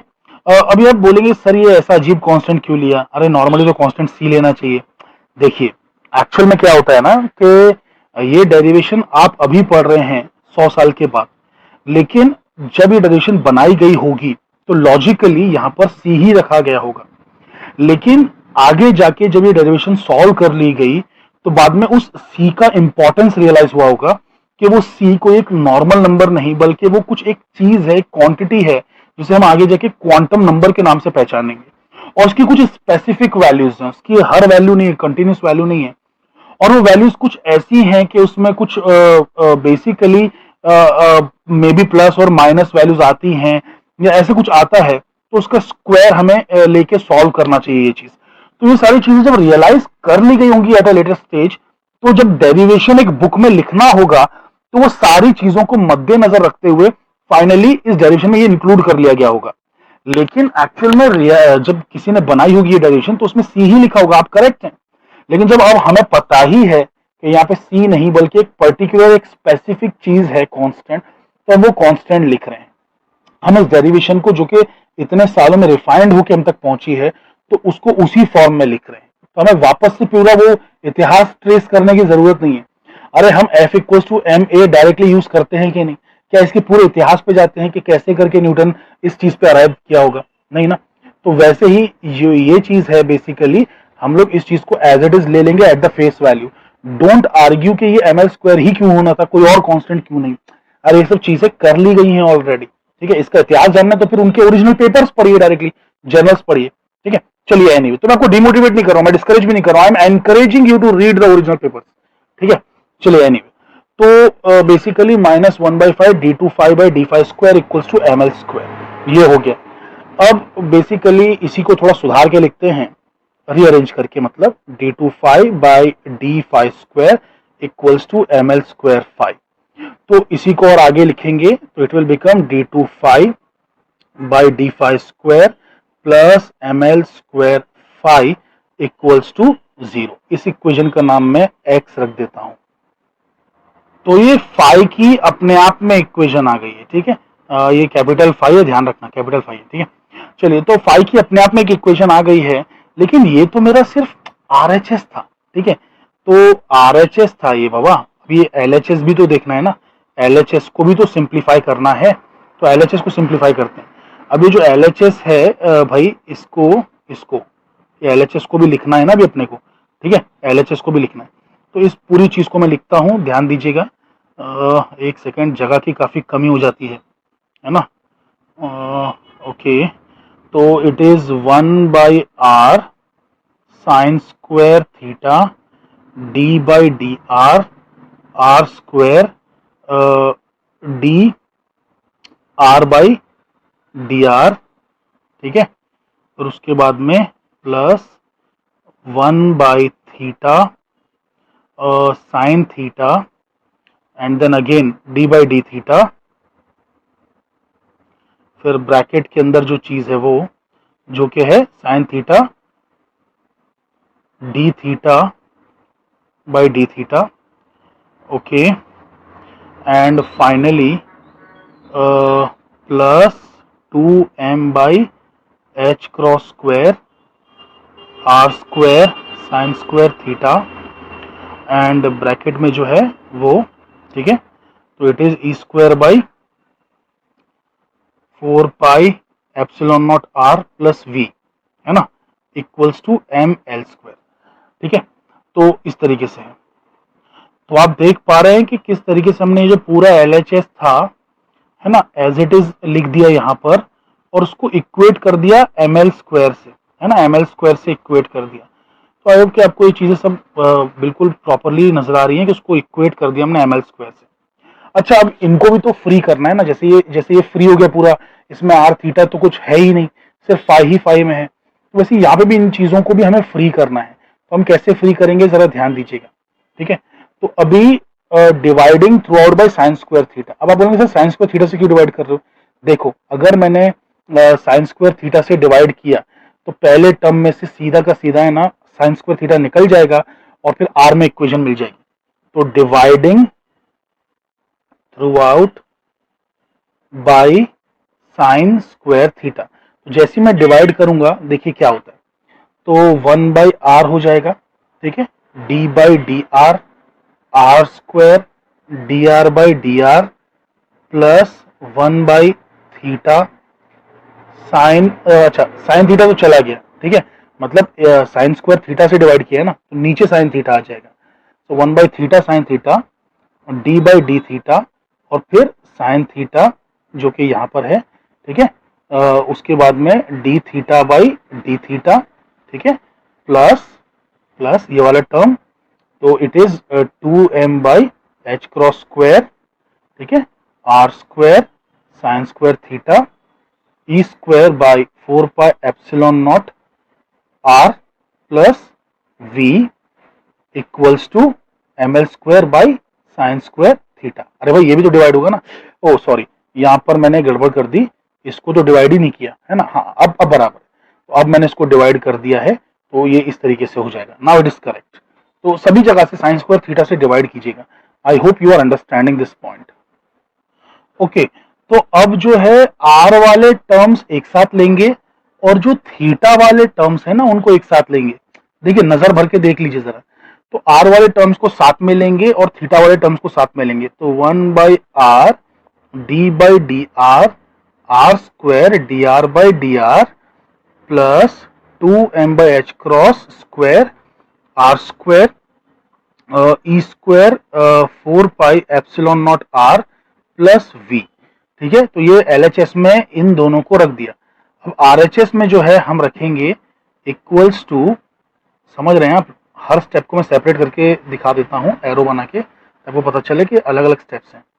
ठीक है, तो यहां पर हो जाएगा राइट साइड पे M L square by sine square theta और फिर माइनस होके क्या आ जाएगा 1 by theta sine theta D by D theta and bracket में है sine theta D of theta by D theta. ठीक है, करेक्ट है, हाँ करेक्ट है। तो इस तरीके से हो गया। अच्छा, अब हम क्या कहेंगे कि LHS is a function of R alone and RHS is a function of theta alone. Left में सिर्फ R ही R है, थीटा नहीं है, राइट में सिर्फ थीटा ही थीटा है, R नहीं है। तो भाई ये तो तभी संभव है, ये तो तभी पॉसिबल है when both sides are equal to a constant. तो let that constant be equal to L into L plus 1, एक कांस्टेंट लिख देते हैं। ठीक है, तो both sides are equal to a constant और उस कांस्टेंट का नाम है L into L plus 1। आप बोलेंगे सर अब ये क्या नया नाटक है, पहले था एम एल स्क्वायर, अब आ रहा है L into L plus 1, आगे ये चल क्या रहा है, कांस्टेंट सादा क्यों नहीं लिए जा रहे, सी के ऐसे कांस्टेंट्स क्यों नहीं लिए जा रहे। तो देखिए यहाँ पे तो ऐसा है कि मैं आपको बता दूं कि ये ना एक क्वांटम नंबर है जो कि एंड में एंगुलर मोमेंटम की वैल्यू देने वाला है। अब एंगुलर मोमेंटम की वैल्यू हमें कभी आती है 0h क्रॉस, कभी आती है 2h क्रॉस, कभी आती है 6h क्रॉस, कभी आती है हमें बेसिकली 12h क्रॉस, ऐसे करके कभी 20h क्रॉस। तो इसे अगर हम ध्यान से सोचें, इसका एम्पिरिकली एक फॉर्मूला बनाना चाहें इन वैल्यूज को देखते हुए, तो कुछ दिमाग में ऐसा आ रहा है कि यहाँ पर एक नंबर है, ठीक है, इस नंबर का कुछ ध्यान रखा जाए। ये नंबर कैसा नंबर है पता है, this is like 0 into 1, 1 into 2, फिर 2 इंटू 3, फिर 3 इंटू 4, फिर उसके बाद में 4 इंटू 5 एंड सो ऑन। तो इस तरीके से है। तो अगर मैं इसे L ले लूं तो क्या ये L+1 नहीं है, अगर मैं इसे L ले लूं तो क्या ये L+1 नहीं है, अगर मैं इसे L ले लूं तो क्या ये L+1 नहीं है। तो बिल्कुल उस तरीके से, अरे देखिए ना, ये क्या 0 इंटू 1 करेंगे, समझ रहे हैं कि नहीं समझ रहे, 0h क्रॉस आ जाएगा, फिर यहाँ पे 1 इंटू 2 करेंगे 2h क्रॉस आ जाएगा, तो 2 इंटू 3 करेंगे 6h क्रॉस आ जाएगा, 3 इंटू 4 करेंगे 12h क्रॉस आ जाएगा। तो इस तरीके से जो है बेसिकली हमें चीजें मिलती जाएंगी। तो भाई ये सब चीजों को मद्देनजर रखते हुए ही साइंटिस्ट लोगों ने जो है बेसिकली चीजों को इस तरीके से नाम दिया। ठीक है, तो एक सेकेंड, अरे क्या हो रहा है भाई, तो ये जो है ना एक कांस्टेंट चुना गया है कुछ चीजों को एक्सपेरिमेंटल वैल्यूज को देख के, मतलब शुरुआत में जब लिया होगा तो भाई सी लिया होगा कांस्टेंट, लेकिन अब तो आपके पास जब डायरेक्शन पहुंची है, आपकी किताब में पहुंची है, तो वो रिफाइंड होकर पहुंची है, तो इसलिए यहाँ पर हमको जो है L into L+1 लेना है। तो both sides are equal to a constant L into L+1। तो अब यहाँ पर जो हो जाएगा वो हो जाएगा 1 बाई आर है D by D R square D R by D R plus 2m r square by h cross square E square by 4 pi epsilon nought r plus v equals to L into L+1। ठीक है, ये हो गया आपका LHS। ठीक है, ये हो गया आपका LHS। अब इस LHS को थोड़ा मैं सुधार के लिखता हूँ, ये सिर्फ LHS कंसीडर कर रहा हूँ मैं। ठीक है, इसको थोड़ा सुधार के लिखता हूँ। तो यहाँ पे मैं क्या करूंगा ना, multiply by r by R square कर देता हूँ, तो यहां से r मुक्त हो जाएगा, समझ रहे हैं ना, ये r चला जाएगा, बड़ा वाला r गायब हो जाएगा, और यहाँ से छोटा वाला आर गायब हो जाएगा। थोड़ा अच्छा लग रहा है बस, और कुछ नहीं, थोड़ा फैंसी सा बनाने के लिए, थोड़ा अच्छा। अरे कभी कभार चीजों को खूबसूरत बनाने के लिए किया जाती है चीजें। तो 1/r² d/dr r² dr/dr। अब देखिए कितना खूबसूरत और साफ लग रहा है। अरे करना पड़ता है भाई, फिजिक्स में सब चीजें करना पड़ती हैं, ठीक है। बहुत बार ऐसी चीजें होती हैं जिंदगी में। एक सेकंड, क्या कुछ मिस्टेक कर रहा हूँ? नहीं, सब बराबर। सिर्फ एक ब्रैकेट नहीं लगाया था, ठीक है। प्लस 2m यहाँ पे आ जाएगा h×² और नीचे r आ जाएगा, है ना, करेक्ट है, सही है। और नीचे नहीं, ऊपर आ जाएगा 2mr/h×²। और फिर यहाँ पर हो जाएगा e²/4πε0r plus v equals to l/l+1। ऊपर रह जाएगा r और नीचे हो जाएगा r², राइट। तो ये भाई हमारी एक और इक्वेशन हो गई जो प्योरली r के फॉर्म में है। इसे इक्वेशन नाम दे देते हैं। उसका कुछ नाम दिया था कि नहीं? हाँ, इसका नाम दिया था, एक्स इक्वेशन दिया था, है ना। वैसे बहुत ही फैंटास्टिक इक्वेशन है, तो इसे क्यों नाम ब्रैकेट में लिखें। अरे कहाँ तक चला गया मैं? सॉरी, क्या क्या हो रहा है मेरे से, गलतियाँ पता नहीं, समझ में नहीं आ रहा। चलिए, तो ये जो है, ठीक है, तो इसे हमने जो है नोट कर लिया है।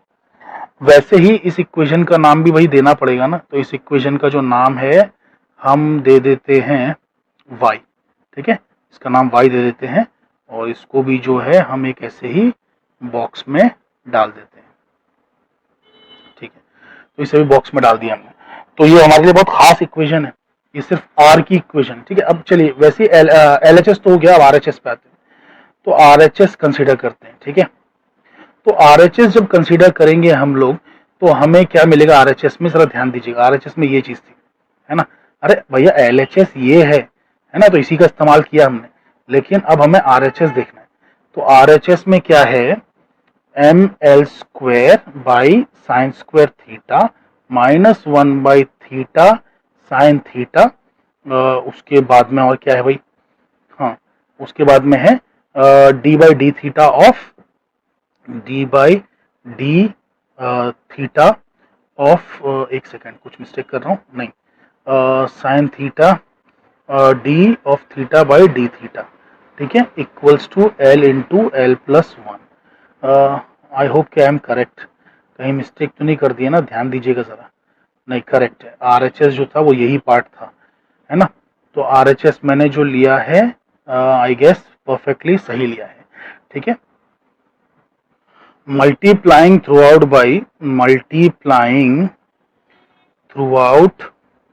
By minus of capital theta. तो जब हम ये करेंगे, माइनस ऑफ कैपिटल थीटा से मल्टीप्लाई करेंगे, तो भाई हमें क्या मिलने वाला है, जरा ध्यान दीजिएगा। माइनस ऑफ कैपिटल थीटा से मल्टीप्लाई कर रहे हैं, तो ये वाला जो टर्म है ना, सेकंड वाला, ये बन जाएगा 1/sin theta d/dθ sin theta dθ/dθ, है ना, ये हो जाएगा। इसमें क्या होगा ना कि माइनस थीटा मल्टीप्लाई हो जाएगा फर्स्ट वाले टर्म में माइनस थीटा मल्टीप्लाई हो जाएगा। तो -ml², एक सेकेंड, क्यों ना मैं इसको चुपचाप, क्योंकि देखो यहाँ पे भी देखो माइनस थीटा मल्टीप्लाई होने वाला है ना। तो उसी को मैं काम करता हूँ कि LHS में ले आता हूँ और साथ में दोनों चीजों को लिख देते हैं। तो भाई कुछ ऐसा हो जाएगा, कहानी को जरा देखिए ध्यान से। तो एक सेकेंड ना, कुछ मिस्टेक तो नहीं है ना, हाँ, नहीं, माइनस थीटा था तो लेफ्ट साइड में आके वो प्लस थीटा हो जाएगा, करेक्ट।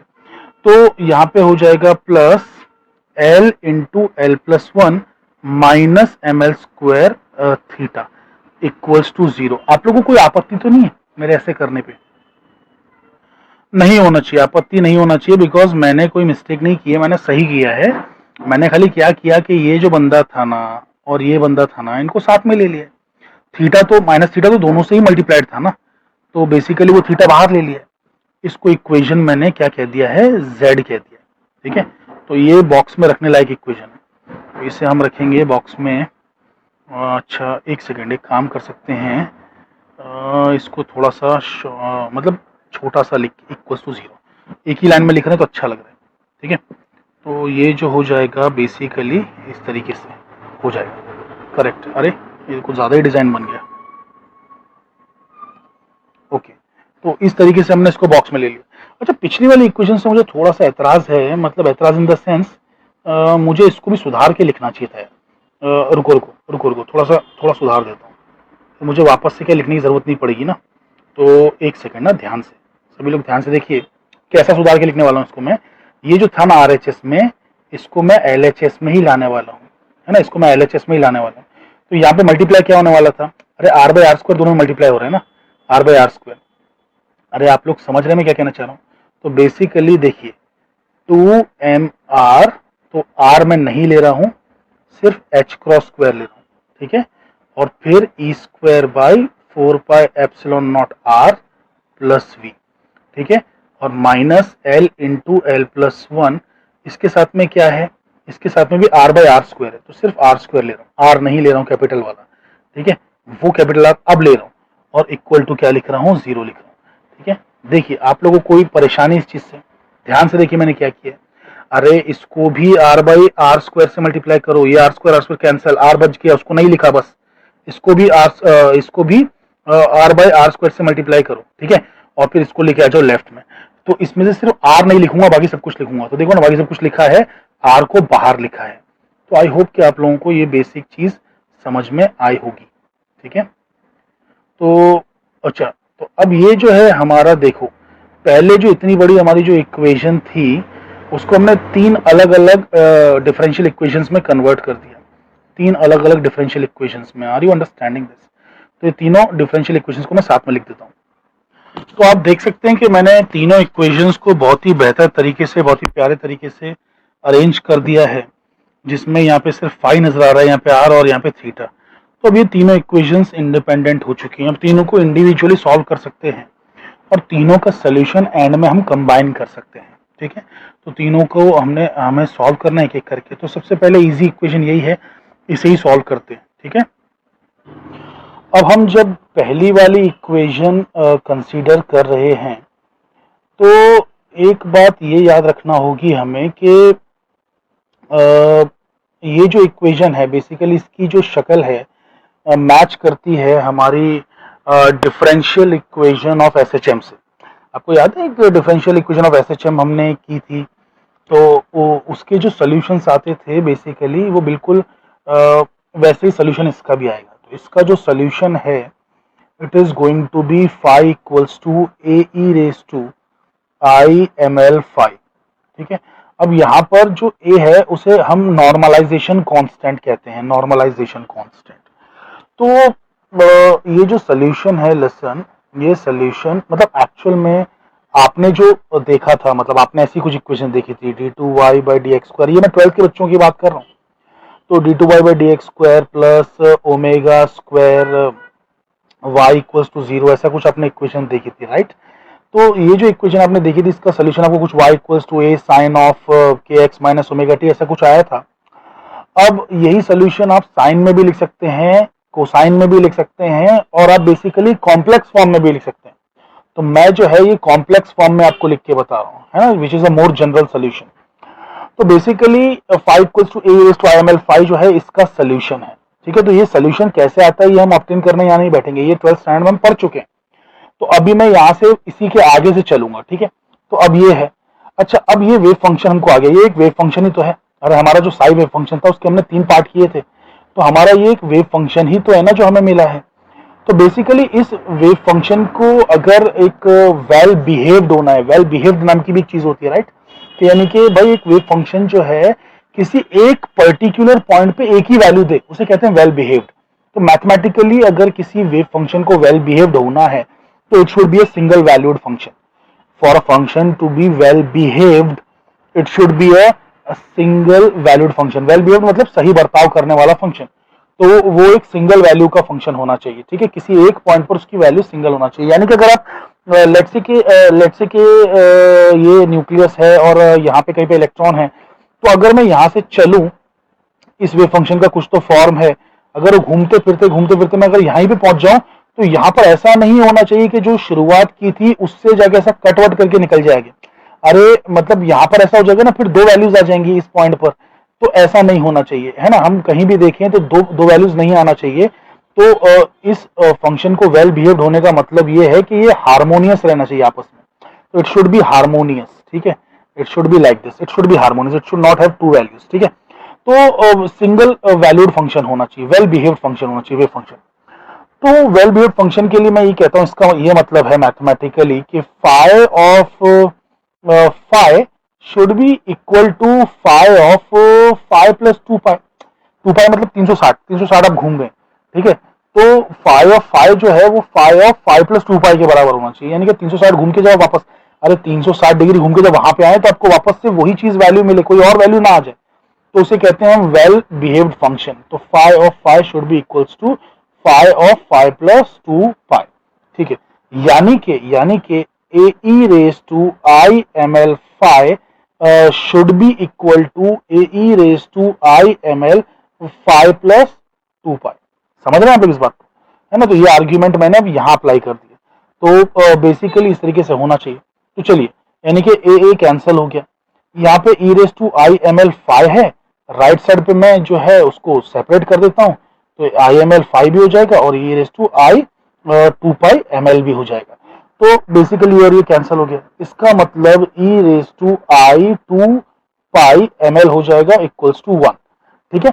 अच्छा, अब basically E raise to I theta, इसका तो आप लोग जानते हैं कि क्या आंसर होता है ना। इसको अगर एक्सपांड करेंगे तो it becomes cos theta plus I sine theta, है ना, इस तरीके से होता है। तो भाई यहाँ पे भी वही आपको करना पड़ेगा। तो E raise to I 2 ml, एक सेकंड, फाई लिखना भूल गया हूँ क्या मैं कहीं पे, करेक्ट लिखा है ना, हाँ करेक्ट लिखा है। तो E raise to I 2 ml equals to cos of 2 pi ml plus I sine of 2 pi ml। But ये चीज तो 1 है ना, ये चीज तो 1 है। अभी ऊपर ही तो निकाला है हमने, अरे अभी थोड़ी देर पहले ऊपर से ही तो यहाँ पे हमने निकाला था ना, ई रेज टू आई 2 ml की वैल्यू 1 है।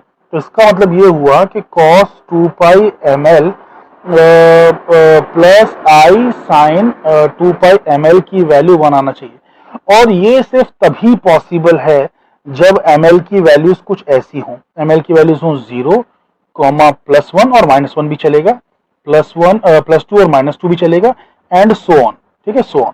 हाँ, आगे जाके मैं ये भी साबित करूंगा, मतलब अभी नहीं, वो जब हम एमएससी वाला पार्ट करेंगे, है ना, एमएससी वाली डेरिवेशन करेंगे, तो मैं साबित करूंगा कि यहाँ पे एक रेस्ट्रिक्शन डालता है एल।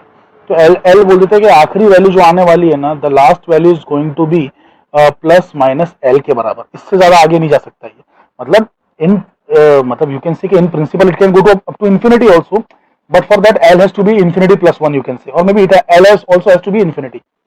तो एल की जो वैल्यू होगी ना वो रेस्ट्रिक्ट कर देगी एमएल की वैल्यू को, ठीक है। तो मतलब अलोन दिस सोल्यूशन, मतलब अलोन खाली ये वाली इक्वेशन जो है ना, एमएल की वैल्यू पे कोई रेस्ट्रिक्शंस नहीं डालती है। लेकिन when we see this equation along with the equation for L, we will understand कि ये this can not exceed L, ठीक है। चलिए एनीवे, आप बोलेंगे सर लेकिन समझ में नहीं आया कि एमएल को आपने ऐसा लिया कैसे अचानक में। तो देखिए एक काम करिए ना, 0 पुट करके देखिए यहाँ पे, तो जब 0 सब्सटीट्यूट करेंगे तो cos 0 1 हो जाएगा, और यहाँ पर जब डालेंगे तो sin 0 0 हो जाएगा। तो भाई 0 + 1 = 1, है ना, आया कि नहीं आया। अब आप 1 डाल के देखिए, 1 डाल के देखिए, तो यहाँ पे हो जाएगा 2 पाई। तो cos 2 पाई क्या होता है, 1 होता है ना, cos 2 पाई 1 होता है। और यहाँ डाल के देखिए sin 2 पाई क्या होता है, 0 होता है। तो भाई फिर से 1 आ गया, है ना, 0 + 1 = 1। अच्छा, उसके बाद आप जो है -1 डाल के देखिए, तो जब आप -1 डाल के देखेंगे तो ये cos ऑफ -2 पाई होगा। cos ऑफ -2 पाई भी कितना होता है, cos ऑफ 2 पाई के बराबर ही होता है, तो 1 होता है। और ये चीज फिर से 0 हो जाएगी, तो 1 + 0 इज अगेन 1। तो इस तरीके से जो है आप ये वैल्यू सब्स्टिट्यूट करेंगे तो ही आपको जाके ये इक्वेशन LHS = RHS सेटिस्फाइड होके मिलेगा। ओके, तो एमएल की वैल्यूज जो है इस तरीके से आती है। तो ML is a quantum number by the वे, ठीक है, ये क्वांटम नंबर है जिसको हम लोग जो है मैग्नेटिक क्वांटम नंबर बोलते हैं। एनीवे, तो ये हमको इसका सोल्यूशन मिल गया। तो जो पहली इक्वेशन थी ना, इसका सोल्यूशन हमने डिस्कस कर लिया, ठीक है। हालांकि मैंने बीच के स्टेप्स बहुत सारे स्किप किए, मैंने एक्चुअल में इसको सॉल्व करके यहाँ से यहाँ कैसे आता है वो दिखाया नहीं है, क्योंकि भाई ये बीएससी लेवल की डेरिवेशन है, इसमें ये 12वीं लेवल का नहीं दिखाना, ठीक है। तो ये चीजें आप कर सकते हैं 12th स्टैंडर्ड लेवल की।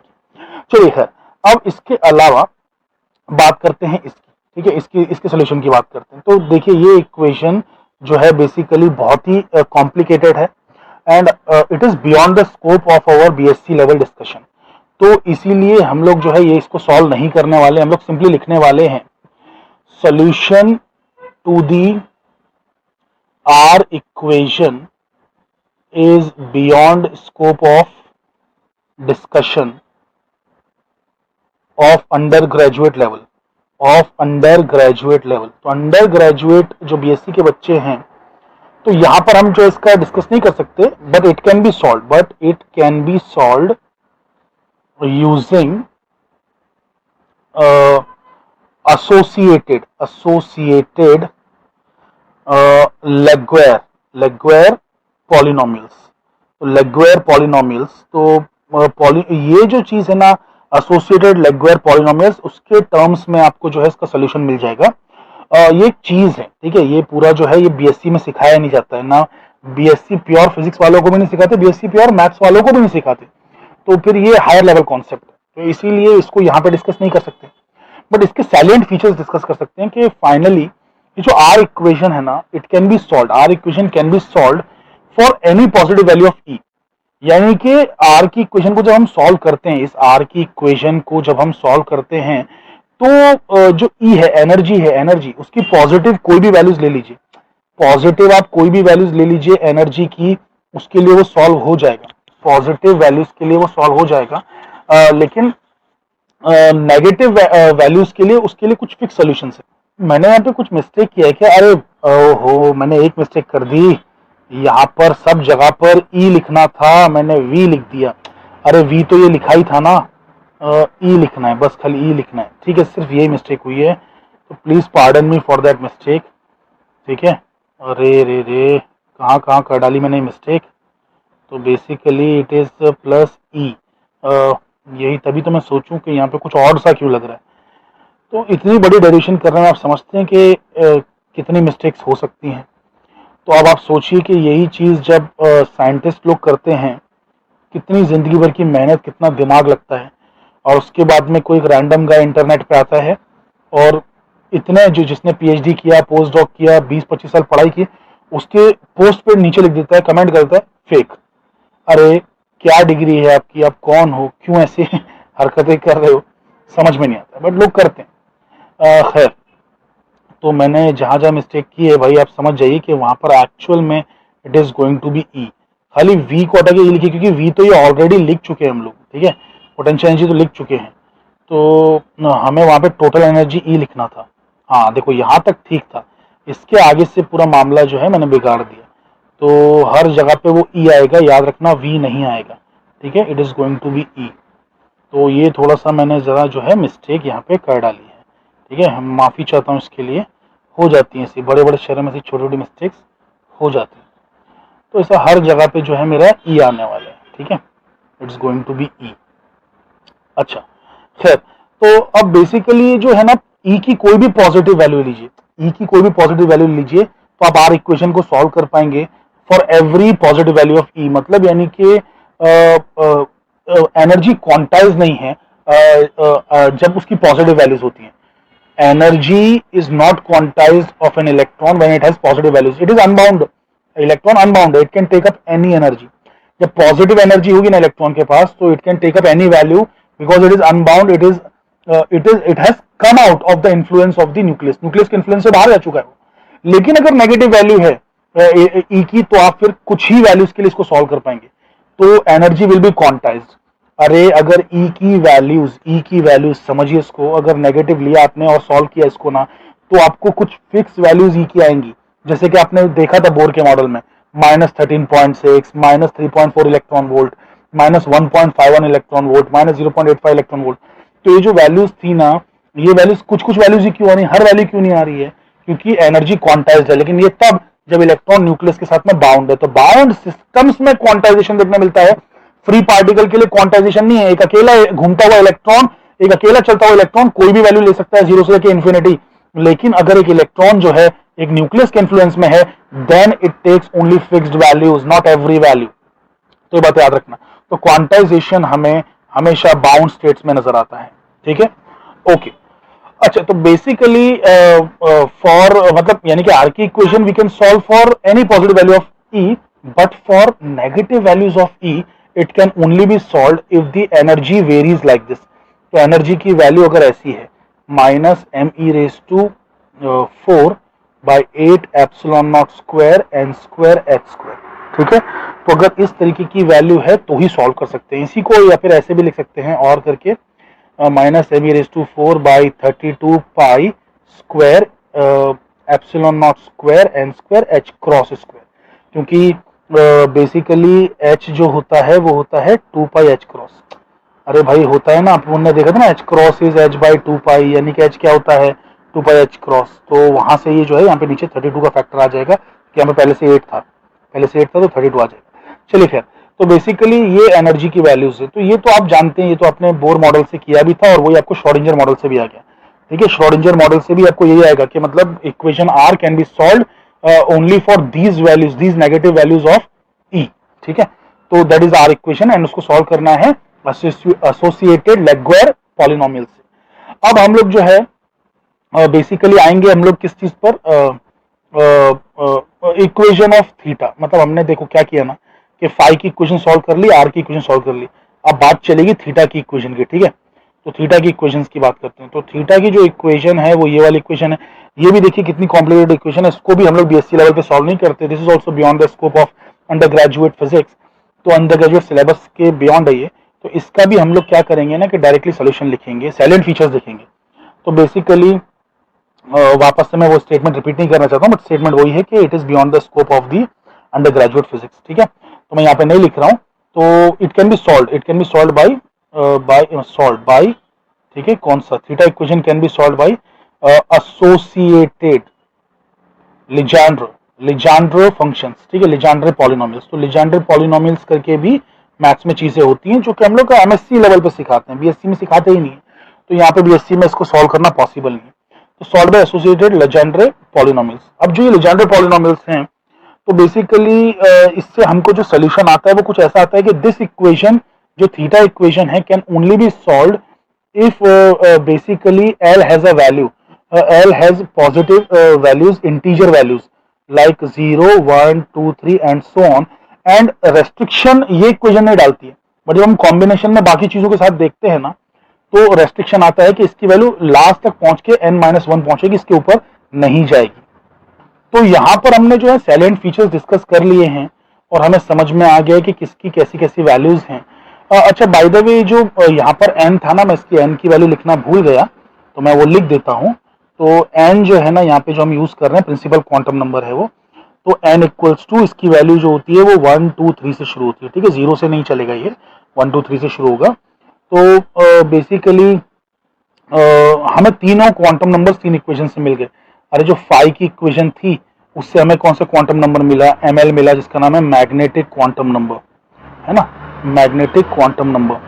जो हमारी आर की इक्वेशन थी वहां से हमें क्या मिला है, एन मिला है, जिसका नाम है प्रिंसिपल क्वांटम नंबर, है ना, प्रिंसिपल क्वांटम नंबर।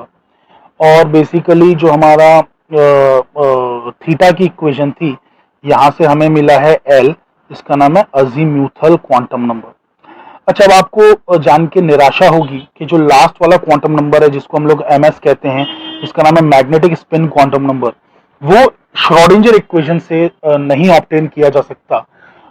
उसको ऑब्टेन करना है तो आपको रिलेटिविस्टिक क्वांटम मैकेनिक्स पढ़ना होगा। अभी हम जो क्वांटम मैकेनिक्स पढ़ रहे हैं ना, वो नॉर्मल वाला क्वांटम मैकेनिक्स है, नॉन रिलेटिविस्टिक वाला है। तो नॉन रिलेटिविस्टिक वाला क्वांटम मैकेनिक्स है जिसमें आइंस्टाइन की थ्योरी को इंक्लूड नहीं किया गया। लेकिन क्वांटम मैकेनिक्स को जब आप आइंस्टाइन की थ्योरी के साथ मिला देते हैं तो एक नई ब्रांच उभर के आती है जिसको पॉल डिराक ने यूनिफाई किया था। Paul Dirac who was a human computer basically। तो पॉल डिराक जो है बहुत ही जबरदस्त साइंटिस्ट थे।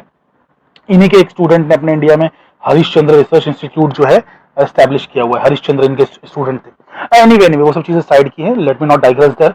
सो बेसिकली रिलेटिविस्टिक क्वांटम मैकेनिक्स जो है वो ट्रीटमेंट लेने पर ही you can obtain from the derivation magnetic spin quantum number. Magnetic spin quantum number वहां से आएगा। तो यहाँ पे श्रोडिंगर की इक्वेशन से हम लोग उसको ऑब्टेन नहीं कर सकते। और ये इस चीज का एग्जिस्टेंस पहले प्रपोज किया था, स्पिन का कॉन्सेप्ट प्रपोज किया था दो साइंटिस्ट लोगों ने, उनका नाम था उलेनबेक एंड गाउडस्मिथ। ठीक है, तो ये जो दो लोग थे इन्होंने ये कॉन्सेप्ट दिया था, उसके बाद जाके चीजें यूनिफाई हुई थी और फिर ये एग्जिस्ट करता है। इसका प्रूफ जो है बाद में स्टर्न एंड गरलैक नाम के साइंटिस्ट लोगों ने दिया था। तो स्टर्न एंड गरलैक ने एक एक्सपेरिमेंट किया था, उससे प्रूव कर दिया था कि इलेक्ट्रॉन के पास स्पिन नाम की एक चीज होती है। चलिए एनीवे, तो ये सब के लिए इन लोगों को नोबेल प्राइज मिल चुका है। खैर, तो हम लोगों को ऐसी ऐसी चीजें मिल चुकी हैं, ठीक है, फाई की, आर की, थीटा की बात हो चुकी है। आई होप कि आपको ये चीजें समझ में आ रही हैं कि फाई की इक्वेशन से एमएल मिल गया, आर की इक्वेशन से एन मिल गया, और जो है बेसिकली थीटा की इक्वेशन से हमें क्या मिला है, एल मिला हुआ है, राइट, एम आई करेक्ट। तो हमें थीटा की इक्वेशन से जो है एल मिला हुआ है। चलिए, अब ये सारी चीजें तो कंप्लीट हो गई हमारी, ये सारा डिस्कशन कंप्लीट हो गया। अब हम लोग जो है बात करते हैं वापस से साई की। तो ये जो साई है, इसे जो कि बेसिकली आर, थीटा, फाई तीनों पे डिपेंड करता था। तो इसको अगर मैं ऐसा लिखूं कि आर एन कॉमा एल, फिर लिखूं मैं theta L comma M L, और फिर लिखूं फाई, यहाँ पे लिखूं एम एल, तो गलत नहीं होगा। क्यों? आप इन इक्वेशंस को देखिए, जो एक्स वाई जेड इक्वेशंस है इनको देखिए। देखिए, इस इक्वेशन के अंदर आपको ये क्वांटम नंबर मिल रहा है, तो फाई से हमको एम एल, मतलब फाई जो है ना, फाई की value is dependent on M L only. यहाँ पे आर को देखेंगे ना, तो आर की value is dependent on L as well as N. इसके अंदर एन है ना, minus M E raise to 4/8 epsilon square N square H square, अरे अभी सब नीचे लिखा था हमने, ठीक है। तो भाई आर जो है ना, एल और एन दोनों पे डिपेंड कर रहा है, एन एंड एल पे, दोनों पे। थीटा जो है उसमें देखिए एम एल भी है और एल भी है। Are you understanding this? तो मैंने वही लिखा है, देखो ध्यान से देखो। तो मैंने क्या लिखा है, आर जो है एन कॉमा एल पे डिपेंड कर रहा है, थीटा एल और एम एल पे डिपेंड कर रहा है, और फाई जो है उसकी वैल्यू एम एल पे डिपेंड कर रही है, ठीक है। तो इस तरीके से जो है हम एक जनरल वेव फंक्शन लिख सकते हैं। अच्छा, अब हमें जब फाई की शक्ल पता ही चल गई है, तो सॉरी फाई नहीं, साई की शक्ल, तो साई का जो स्क्वायर होता है वो क्या होता है, प्रोबेबिलिटी डेंसिटी होता है ना, प्रोबेबिलिटी डेंसिटी। तो इलेक्ट्रॉन की प्रोबेबिलिटी डेंसिटी पता करते हैं कि इलेक्ट्रॉन कहां कहां पे मिल सकता है, कहां कहां पे नहीं मिल सकता, उसका वेव फंक्शन कैसे फैला हुआ है स्पेस में। तो हम जब साई स्क्वायर करेंगे तो हमें मिलेगा आर का स्क्वायर, वो नीचे एन एल वो सब नहीं लिख रहा हूं मैं, ठीक है, फिर थीटा का स्क्वायर, और फिर हमें मिलेगा फाई का स्क्वायर। एक्चुअल में देखा जाए ना, तो it is not a plain square, ये एकदम प्लेन स्क्वायर नहीं है, because things can be complex, wave function can be complex. तो these are not simply squares, these are like complex conjugates। मतलब एक अगर साई है तो दूसरा साई स्टार है, और वो साई स्क्वायर कहलाता है। अब आप बोलेंगे सर ऐसे कैसे? अरे जैसे एक की value A E raise to I M L है, तो दूसरे की वैल्यू, मतलब इसकी वैल्यू अगर A E raise to I M L है, क्योंकि कॉम्प्लेक्स है, ठीक है, तो फिर जो दूसरा बंदा है उसकी वैल्यू होगी A E raise to minus I M L. और बेसिकली जब मैं इन दोनों को मल्टीप्लाई कर दूंगा तो this term will disappear, it will give you plain A square. अरे are you guys understanding this? तो basically psi into psi star, या फिर साई स्टार साई, बेसिकली पहले ऐसा लिखा जाता है, साई स्टार साई लिखा जाता है, ठीक है। चलिए सर, उससे कोई फर्क नहीं पड़ता, तो साई स्टार साई लिखा जाता है। तो वैसे ये आर स्टार आर है, ये आर स्टार आर है, वो थीटा स्टार थीटा है, और उसको फिलहाल अभी आप स्क्वायर ही मान के चलिए, ठीक है, स्क्वायर मान के चलिए, मॉड स्क्वायर, इस तरीके से। चलिए एनीवे, तो अब इलेक्ट्रॉन प्रोबेबिलिटी डेंसिटी हमें पता करनी है, इलेक्ट्रॉन प्रोबेबिलिटी डेंसिटी हमें पता करनी है। अब ये जो प्रोबेबिलिटी डेंसिटी इलेक्ट्रॉन की, इसका अलग अलग नाम है। तो इसका नाम है radial probability density, radial probability density. इसका नाम है जेनिथ प्रोबेबिलिटी डेंसिटी, ठीक है, और इसका नाम है अजीम्यूथल प्रोबेबिलिटी डेंसिटी। अब आप बोलेंगे ये सब क्या चीजें सर? तो चलिए डिस्कस करते हैं, तब आपको ऑटोमेटिकली समझ में आएगा। तो पहले मैं डिस्कस कर रहा हूं सबसे इजी वाला, जो कि है अजीम्यूथल प्रोबेबिलिटी डेंसिटी। तो ये था A E raise to I M L phi into A E raise to minus I M L phi, ठीक है। तो हमें जो इसका आंसर आएगा वो आएगा ए स्क्वायर, और A is a number, A is a constant. तो ये जो प्रोबेबिलिटी डेंसिटी है इज कांस्टेंट, यानी कि आप फाई कहीं भी ले जाइए, किधर भी आपका एरो घुमा लीजिए स्पेस में, अजीमुथली आप कैसे भी घूम लीजिए, आपकी इलेक्ट्रॉन की प्रोबेबिलिटी डेंसिटी सेम है। मतलब एक सेकंड ध्यान से सुनिए। तो आप लोग ये चीज तो जानते ही होंगे। एक सेकंड, सपोज ये है हमारा मान लेते हैं जेड एक्सिस, ठीक है, ये है हमारा एक्स एक्सिस, और ये है हमारा वाई एक्सिस, ठीक है। तो basically X Y Z axis हमने जब ले लेते हैं ना, तो अगर यहाँ पर कोई एक स्पेस में एक पॉइंट है, यहाँ पर स्पेस में कोई एक पॉइंट है, तो बेसिकली यहां से वहां तक हम एक पोजीशन वेक्टर आर बनाते हैं, ठीक है, पोजीशन वेक्टर आर बनाते हैं उसकी पोजीशन डिनोट करने के लिए, ठीक है, तो पोजीशन वेक्टर आर बनाते हैं। अभी जो आर है ये कैसे कैसे ब्रेक होता है जरा देखिए, ये जो आर है ये कैसे कैसे ब्रेक होता है जरा उसको देखिए और समझिए। तो बेसिकली आपको करना क्या है कि आपको यहां से पहले है ना जमीन पर, ये जो जमीन है ना एक्स वाई जमीन है, तो वहां पर एक प्रोजेक्शन ड्रॉ करना है। तो आपने जमीन पर उसको लाके प्रोजेक्शन ड्रॉ किया, तो अभी बेसिकली देखिए क्या होगा, एक सेकंड ध्यान दीजिएगा, ठीक है। तो जमीन पे आपने उसका प्रोजेक्शन लेके आए, उस पॉइंट पी का प्रोजेक्शन आप जमीन पे लेके आए जिसके कोऑर्डिनेट से एक्स वाई जेड, ठीक है, यानी कि जिसका पोजीशन वेक्टर था R R equals to X I cap plus Y J cap plus Z K cap, ठीक है। तो अभी ये जो चीज थी इसमें आपने क्या किया है ना कि मतलब इसका प्रोजेक्शन जमीन पे बनाया है। अरे ये हवा में थी चीज, पॉइंट पी हवा में था, उसको जमीन पे बनाया। अच्छा, अब इसका जो है आप क्या कीजिए कि वैसे ही इसको ड्रॉप कीजिए, यहाँ पर वाई एक्सिस पर ड्रॉप कीजिए, जेड एक्सिस के पैरेलल चला के, अरे जेड एक्सिस के पैरेलल चलाइए और वाई पे ड्रॉप कीजिए, ठीक है। और वैसे ही वाई एक्सिस के पैरेलल चला के एक्स एक्सिस पे, सॉरी एक्स एक्सिस मैंने बोला जेड बोल दिया गलती से, एक्स एक्सिस के पैरेलल चला के वाई पे प्रोजेक्शन मतलब इसका ड्रॉप कीजिए और वैसी वाई के पैरेलल चला के एक्स एक्सिस पे ड्रॉप कीजिए, ठीक है, समझ में आया? ओके। तो अभी अगर मैं इस एंगल का नाम थीटा रख दूं, अगर मैं इस एंगल का नाम थीटा रख दूं, लेट से इस एंगल का नाम मैं थीटा रख दूं, तो भाई ये वाली जो मेरी वैल्यू होगी, अरे ये वाली जो मेरी वैल्यू होगी, लिसन वेरी केयरफुली, ये वाली जो मेरी वैल्यू होगी ये वाली वैल्यू, तो इसका नाम होगा आर साइन थीटा, ठीक है। तो मैं यहाँ पर आर साइन थीटा लिख देता हूँ। अरे आप देख रहे हैं ना ये और ये सेम ही चीज है, ठीक है, तो आर साइन थीटा लिख देता हूँ, ध्यान से देखिएगा, ये आर साइन थीटा मैंने लिख दिया, ठीक है, ओके। अब अगर मैंने इस एंगल का नाम, एक सेकंड कौन सा एंगल बताता हूँ, तो इस एंगल का नाम अगर मैंने फाई रख दिया, इस एंगल का नाम अगर मैंने फाई रख दिया, तो बेसिकली ये जो साइड होगी ये कॉस फाई वाली साइड होगी, कॉस फाई वाली, तो आर साइन थीटा जो कि ये था उसका कॉस फाई, ठीक है, तो उसका कॉस फाई ये हो गया। और वैसे ही ये वाली जो मेरी साइड होगी ये तो साइन थीटा वाली साइड होगी ना, मतलब साइन फाई वाली साइड होगी, साइन फाई वाली, साइन फाई वाली साइड होगी, ठीक है। तो ये यहां पर मैं लिख देता हूं R sign theta sine phi. I hope you are understanding this.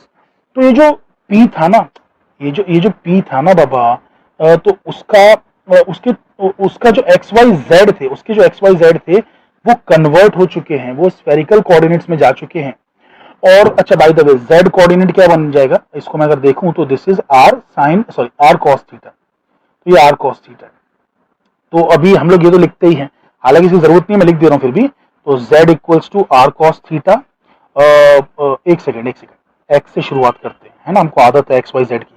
तो x के बदले हम लिखते हैं R sign theta cos phi, y के बदले लिखते हैं R sign theta sine phi, और z के बदले लिखते हैं आर कॉस थीटा, करेक्ट, ये चीज लिखते हैं। अभी ये सब चीजों का हमें यूज तो नहीं है, बट मैं आपको एक मतलब समझाना चाहता हूँ। वो मतलब ये समझाना चाहता हूँ, देखिए अगर आपको एक दुनिया क्रिएट करनी है तो आपको क्या करना पड़ेगा, इस एरो को देखिए, इस एरो को देखिए, तो अगर पॉइंट यहां है तो एरो वहां तक जाएगा, पॉइंट यहां है तो एरो वहां तक जाएगा, अरे जहां जहां तक पॉइंट जा सकता है ना वहां वहां तक एरो जाएगा, ठीक है, ओके। उसके अलावा पॉइंट यहां है तो जब आर इधर पहुंचेगा तो थीटा भी बदल जाएगा, पॉइंट यहां है तो आर यहां पहुंचेगा थीटा भी बदल जाएगा, देखिए ध्यान से, पॉइंट यहां है तो आर यहां पहुंचेगा तो थीटा बदल जाएगा। यानी कि आर को तो आप चेंज कर सकते हैं जीरो से लेके इन्फिनिटी तक, ठीक है, मतलब उसे कहीं भी ले जा सकते हैं और उसकी वैल्यू जीरो से शुरू होकर इन्फिनिटी तक जा सकती है। थीटा की वैल्यू कहां से कहां तक जा सकती है, जो थीटा की वैल्यू है वो कहां से कहां तक जा सकती है, तो आप यहां से शुरू होकर नीचे डायरेक्शन तक जा सकते हैं। अरे अगर आर को आप घुमाएंगे तो आर या तो यहां देखेगा या तो नीचे यहां देखेगा, अगर पॉइंट्स वहां पे हैं तो बेसिकली थीटा की वैल्यू जो आप लेते हैं, आप लेते हैं 0 से लेके 180, तो यहां पे ले लिया तो 0 और नीचे ले लिया तो 180। अब आप बोलेंगे सर इसको 360 क्यों ले रहे, रुको रुको रुको, किसी और के लिए कुछ काम छोड़ोगे कि नहीं? तो थीटा की जो वैल्यू है वो बेसिकली कहां से कहां तक जाएगी, 0 से 180। तो आप ध्यान से सोचिए, अगर मैं आर और थीटा को मिला के देखूं तो बेसिकली इससे एक डी बन सकता है, इस दुनिया में एक डी क्रिएट हो सकता है, एक डी बन सकता है। बोलेंगे सर डी कैसे बन रहा है, अरे आर आपका यहां भी देख सकता है तो थीटा कुछ और होगा, आर आपका यहां भी देख सकता है तो थीटा कुछ और होगा, आर आपका यहां भी देखता है, यहां भी देख सकता है तो थीटा कुछ और होगा। ठीक है, और आर की लंबाई कुछ और होगी तो ये कर्व यहां आ जाएगा, मतलब आर यहां देखेगा, आर वहां देखेगा, आर वहां देखेगा। ऐसे करते करते करते करते आपने क्या किया ना, सिर्फ एक प्लेन में पूरी दुनिया ऑक्यूपाई कर ली। एक पूरी दुनिया को है ना आपने एक प्लेन से भर दिया है, सिर्फ एक एक प्लेन है ये। अभी बेसिकली ध्यान से मेरी बात आगे सुनिए, ये डी तो बन चुका, ये डी तो बन चुका। अब अगर ये डी किसी तरीके से अगर आप इसे घुमा सकें 360 डिग्री, 360 डिग्री घुमा सकें, अरे भाई देखिए 360 डिग्री घुमा सकते हैं अगर आप इसे, तो भैया फाई की मदद से तो घुमाएंगे। अरे ये जो फाई दिख रहा है आपको, फाई नीचे नीचे जो फाई लिखा है, अगर आपने इसे जीरो से लेके ठीक है, इसका बाय द वे डायरेक्शन कुछ ऐसा रहता है, सुनिए, इसका एक्स एक्सिस के साथ डायरेक्शन रहता है। तो अगर मैंने इसे 0 से लेके 360 घुमा दिया ना, तो आपका ये डी जो है ना पूरा स्फीयर बन जाएगा, समझ रहे हैं, और आपका आर किसी भी डायरेक्शन में किसी भी एंगल तक जा सकता है, ऐसे स्फीयर्स पे स्फीयर्स बनते जाएंगे और पूरा यूनिवर्स बन जाएगा। तो आर थीटा फाई क्या करते हैं ना, पूरा एक स्पेस क्रिएट करते हैं, और कोऑर्डिनेट्स का मतलब ही वही है, जैसे एक्स वाई जेड होता है कार्टेशियन कोऑर्डिनेट, तो एक्स में चलते चले जाइए इंफिनिटी तक, वाई में चलते चले जाइए इंफिनिटी तक, ये दोनों को मिला के देखेंगे तो एक प्लेन बन जाएगा, दोनों को मिला के देखेंगे एक प्लेन बन जाएगा। और जब आप बेसिकली तीसरे को भी मिला देंगे, यानी कि इन्हीं प्लेन्स को, ये जो प्लेन्स बने थे वाई एक्स वाले उनको एक के आगे रखते जाइए, जेड में रखते जाइए, तो आपकी पूरी दुनिया, पूरा यूनिवर्स क्रिएट हो जाएगा। तो जैसे X Y Z universe create कर सकते हैं, वैसे ही R theta phi universe create कर सकते हैं। तो ये होते हैं हमारे स्फेरिकल पोलर कोऑर्डिनेट्स, राइट। अच्छा, अब बेसिकली ये चीजें तो हो गई, ये चीजें तो हो गई। मैं आपको समझाना क्या चाहता, मैं आपको फाई समझाना चाहता। तो फाई जो होता है ना, फाई को अगर आपने गोल घुमा दिया ना 0 से 2 पाई के बीच में, तो उसकी वैल्यू तो कांस्टेंट दिखा रहा है, यहाँ पे ए स्क्वायर दिखा रहा है, तो यानी कि घूम फिर के देखने पर भी आपको इलेक्ट्रॉन हर जगह पे उसकी प्रोबेबिलिटी डेंसिटी सेम आएगी। यानी कि अगर ये न्यूक्लियस है तो इलेक्ट्रॉन 2 सेंटीमीटर चाहे यहाँ हो, चाहे 2 सेंटीमीटर यहाँ हो, चाहे 2 सेंटीमीटर यहाँ हो, चाहे 2 सेंटीमीटर यहाँ हो, चाहे यहाँ हो, चाहे यहाँ हो, यहाँ हो, उसकी जो डेंसिटी है, मतलब उसकी प्रोबेबिलिटी जो आने वाली, प्रोबेबिलिटी डेंसिटी, उसका वेव फंक्शन का बिहेवियर वो सेम ही आने वाला है। ठीक है, तो बेसिकली ये फाई से आपको मिल जाता है, फाई वाली इक्वेशन से, सो अजीमुथल वाली इक्वेशन से आपको ये मिलता है। अब बेसिकली जो अपना थीटा है, ये थीटा का स्क्वायर जब आप निकालेंगे तो इट डिपेंड्स ऑन थीटा।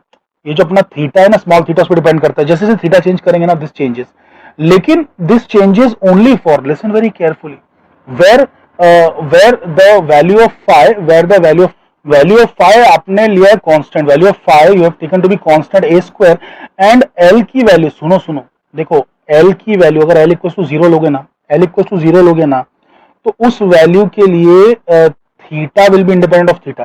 सिर्फ एल इक्वल टू 0 के लिए this is going to be fix, ध्यान से सुनना, एल इक्वल टू 0 के लिए this is independent of this, तो this does not depend on this, यानी कि ये प्रोबेबिलिटी कांस्टेंट आएगी सिर्फ एल इक्वल टू 0 के लिए। बाकी for every value of L, यानी कि 1 2 3 4, आपको इसकी वैल्यू इस पर डिपेंड करती हुई नजर आएगी, तो उनको छोड़ दीजिए, लेकिन थीटा की जो मैं बात कर रहा हूं, तो एल इक्वल टू 0 के लिए थीटा स्क्वायर की जो इक्वेशन है, ये वाली जो जेनिथ प्रोबेबिलिटी डेंसिटी है वो कांस्टेंट रहेगी।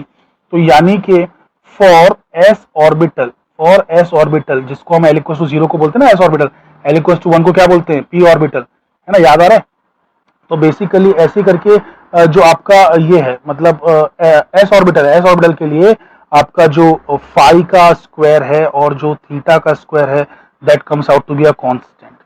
ठीक है, एस ऑर्बिटल के लिए थीटा पे डिपेंड नहीं करता, ठीक है, किसी भी थीटा पे डिपेंड नहीं करता।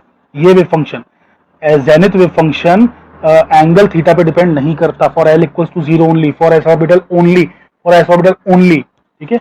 और फाई तो हर एक के लिए, हर चीज के लिए बेसिकली कोई भी ऑर्बिटल हो वो कांस्टेंट ही है, तो ये कांस्टेंट, ये भी कांस्टेंट फॉर एस ऑर्बिटल, तो S orbital is spherically symmetric, इसलिए एस ऑर्बिटल स्फेरिकली सिमेट्रिक है। लेकिन because for L equal to 1 2 3 4 this is not a constant, तो ये product is not a constant, and that's why p orbital, d orbital are not spherically symmetric, p orbital, d orbital are not spherically symmetric, ये बात याद रखिए। सिर्फ s orbital symmetric है, spherical symmetric, because for s orbital only l equals to 0 and this guy does not depend on theta, ठीक है, ये बात याद रखिए। तो अब हम निकाल रहे हैं रेडियल प्रोबेबिलिटी डेंसिटी। तो रेडियल प्रोबेबिलिटी डेंसिटी जो है, ठीक है, रेडियल प्रोबेबिलिटी डेंसिटी। तो इसको एक ऐसा PR करके बोल देता हूँ नाम, ठीक है, रेडियल प्रोबेबिलिटी डेंसिटी। प्रोबेबिलिटी के लिए P लगा दिया और रेडियल के लिए R लगा दिया। तो इसको जब हम प्लॉट करेंगे with respect to distance plot करेंगे फॉर, पहला केस ले लेते हैं, for n equals to 0, sorry n equals 0 होता ही नहीं, n इक्वल्स टू 1, तो वहां पे L की वैल्यू क्या होगी, सिर्फ और सिर्फ 0 होगी, है ना, क्योंकि L जो है बढ़ के ज्यादा से ज्यादा n-1 तक जा सकता है, उसके आगे नहीं जा सकता। तो n इक्वल्स टू 1 लेंगे, L इक्वल्स टू 0 लेंगे, इसी को हम लोग क्या कहते हैं, 1s ऑर्बिटल, है ना, 1s, S0 को S बोलते हैं ना, ठीक है। तो इसके लिए हमें कैसा ग्राफ मिलता है, हमें ऐसा ग्राफ मिलता है, हमें इस तरीके का ग्राफ मिलता है, जिसमें ये जो है एक ग्राफ जो है बेसिकली हमको बता रहे हैं कि इलेक्ट्रॉन अलग अलग डिस्टेंसेस पे, अलग अलग डिस्टेंसेस है ना, तो इलेक्ट्रॉन कहाँ कहाँ मिल सकता है, तो यहाँ भी मिल सकता है, यहाँ भी मिल सकता है, यहाँ भी मिल सकता है, यहाँ मिल सकता है, हर जगह मिल सकता है इलेक्ट्रॉन, लेकिन सबसे ज्यादा उसकी मिलने की जो प्रोबेबिलिटी है वो यहाँ पर है, पीक यहाँ पर है। और ये बहुत ही इंटरेस्टिंग है, जब इसकी वैल्यू हमने कैलकुलेट की ना, तो ये वैल्यू बिल्कुल बोर ऑर्बिट, जो बोर ऑर्बिट है ना, बोर फर्स्ट ऑर्बिट, पता है, याद आ रहा है आप लोगों को, बोर का फर्स्ट ऑर्बिट R1, अरे n² h² epsilon not by pi m e² से आपने 12th स्टैंडर्ड में निकाला था, और उसकी वैल्यू आई थी 0.53 एंगस्ट्रॉम आई थी इसकी वैल्यू, ठीक है, तो वहां पर मिल रहा है। तो आप देख सकते हैं कि बोर की थ्योरी पूरी तरह से फ्लॉप भी नहीं है, इसलिए तो उसको आज भी हम पढ़ते हैं कि वो थ्योरी जो है बेसिकली एक स्पेशल केस है इस चीज का, ठीक है, वो थ्योरी कंप्लीट रॉन्ग प्रेडिक्शंस नहीं देती है, वो थ्योरी में कुछ तो बात है, ठीक है। तो हालांकि हमारा मॉडल एकदम पूरा चेंज हो चुका है, उसमें ड्रास्टिक चेंजेस आ चुके हैं, बट फिर भी इलेक्ट्रॉन के मिलने की ज्यादा प्रोबेबिलिटी बोर के रेडियस पे मिल रही है, और बोर के रेडियस को हम A0 लिख देते हैं, ठीक है। तो अब आपको समझ में आ रहा है। अच्छा, दूसरे वाले पे जाते हैं। तो दूसरे वाले का ये आता है, देखिए ध्यान से, हमने n इक्वल्स टू 2 लिया, तो उसमें L की वैल्यू 2 होंगी 0 से n-1 तक, यानी कि 0,1 तक होगी, है ना, 0,1 दो वैल्यूज होंगी। अब आप n इक्वल्स टू 2 लें, अगर आप n इक्वल्स टू 2 लें और L इक्वल्स टू 0 लें, तो उसे हम क्या कहते हैं, 2s, और अगर आप n इक्वल्स टू 2 लें और L इक्वल्स टू 1 लें, तो उसे क्या कहते हैं, 2p, ठीक है। तो इस तरीके से जो है आपको दो ऑर्बिटल्स मिलती हैं। अच्छा, आप देख सकते हैं कि जो सेकंड वाली ऑर्बिटल आई है, मतलब यानी कि 2s वाली, उसके तो दो लोब्स बन चुके हैं, उसको आप भूल जाइए, उस पर ध्यान मत दीजिए, मैं आपका ध्यान यहाँ आकर्षित करना चाहता हूँ। तो ये जो 2p है ना, ये कहां पर आया है, देख रहे हैं, ये 2p जो है बेसिकली इसकी जो मैक्सिमम वैल्यू आई है इलेक्ट्रॉन के मिलने की, इस ऑर्बिटल के इलेक्ट्रॉन के मिलने की मैक्सिमम प्रोबेबिलिटी आई है 4a0 पे, तो विच इज लाइक जो आपको याद आ रहा है सेकेंड ऑर्बिट है Rn is proportional to n²। तो जब हमने डाला यहाँ पर, इसको मैं ऐसे लिख देता हूँ, ठीक है, इसको मैं ऐसे लिखता हूँ, इक्वल टू n² a0, तो भाई R1 जब लिया तो हमें आया 1a0, है ना, और जब हमने सेकेंड ऑर्बिट लिया तो हमें आ रहा है 2 का स्क्वायर, अरे भाई पहले डाला 1 का स्क्वायर, फिर डालेंगे 2 का स्क्वायर, यानी कि 4a0 पे आ रहा है ना।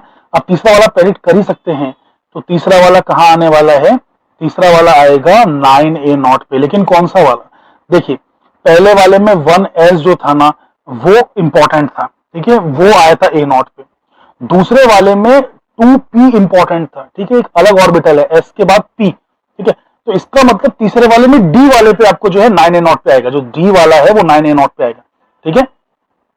तो ये लीजिए भाई, आ गया आपका n इक्वल्स टू 3 के लिए आपके पास क्या क्या होगा, L इक्वल्स टू 0,1,2 होगा, ठीक है। तो n इक्वल्स टू 3 को अगर L इक्वल्स टू 0 के साथ लेंगे, 3 और 0, तो क्या हो जाएगा, ये 3s हो जाएगा, फिर ये हो जाएगा 3p हो जाएगा, और आपका जो ये है ये 3d हो जाएगा, राइट।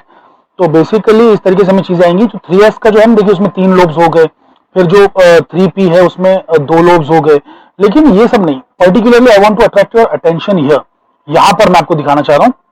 तो जो 3D वाला है वो 9a0 में आएगा। तो बेसिकली इस तरीके से जो है हमें प्रोबेबिलिटीज मिलती जाती हैं, और इस तरीके से जो है हमारा जो बोर का मॉडल है वो थोड़ा बहुत रिकंसाइल होता है, थोड़ा बहुत मैच करता है हमारे क्वांटम मैकेनिकल मॉडल से। बोर का मॉडल सेमी क्लासिकल मॉडल है, सेमी क्वांटम मॉडल है, but this is pure quantum mechanical model. अभी मैं जानता हूं कि आप में से काफी सारे बच्चे जो हैं इस सोल्यूशन से पूरी तरीके से सेटिस्फाइड नहीं हुए होंगे, बिकॉज हमने सिर्फ रेडियल प्रोबेबिलिटी डेंसिटी एक्चुअल में प्लॉट करके दिखाई है, हमने ना तो अजीमुथल प्लॉट करके दिखाया, ना हमने जो है जेनिथ प्रोबेबिलिटी डेंसिटी प्लॉट करके दिखाई। देखिए ये सब चीजें ना 2 डायमेंशंस में दिखाना बहुत मुश्किल है, इस सब चीजों को कंप्यूटर से सिमुलेशन से अगर बना के हम दिखाएंगे तो ही प्रॉपरली दिखा पाएंगे, और तब जाके आपको वो जो शेप्स आते हैं ना वो सब आते हैं, सब p ऑर्बिटल का कुछ इस तरीके से, फिर d ऑर्बिटल का कुछ इस तरीके से आता है है ना? आपको याद है कुछ इस तरीके से शेप्स आया करते थे, एस ऑर्बिटल का ऐसे आता है।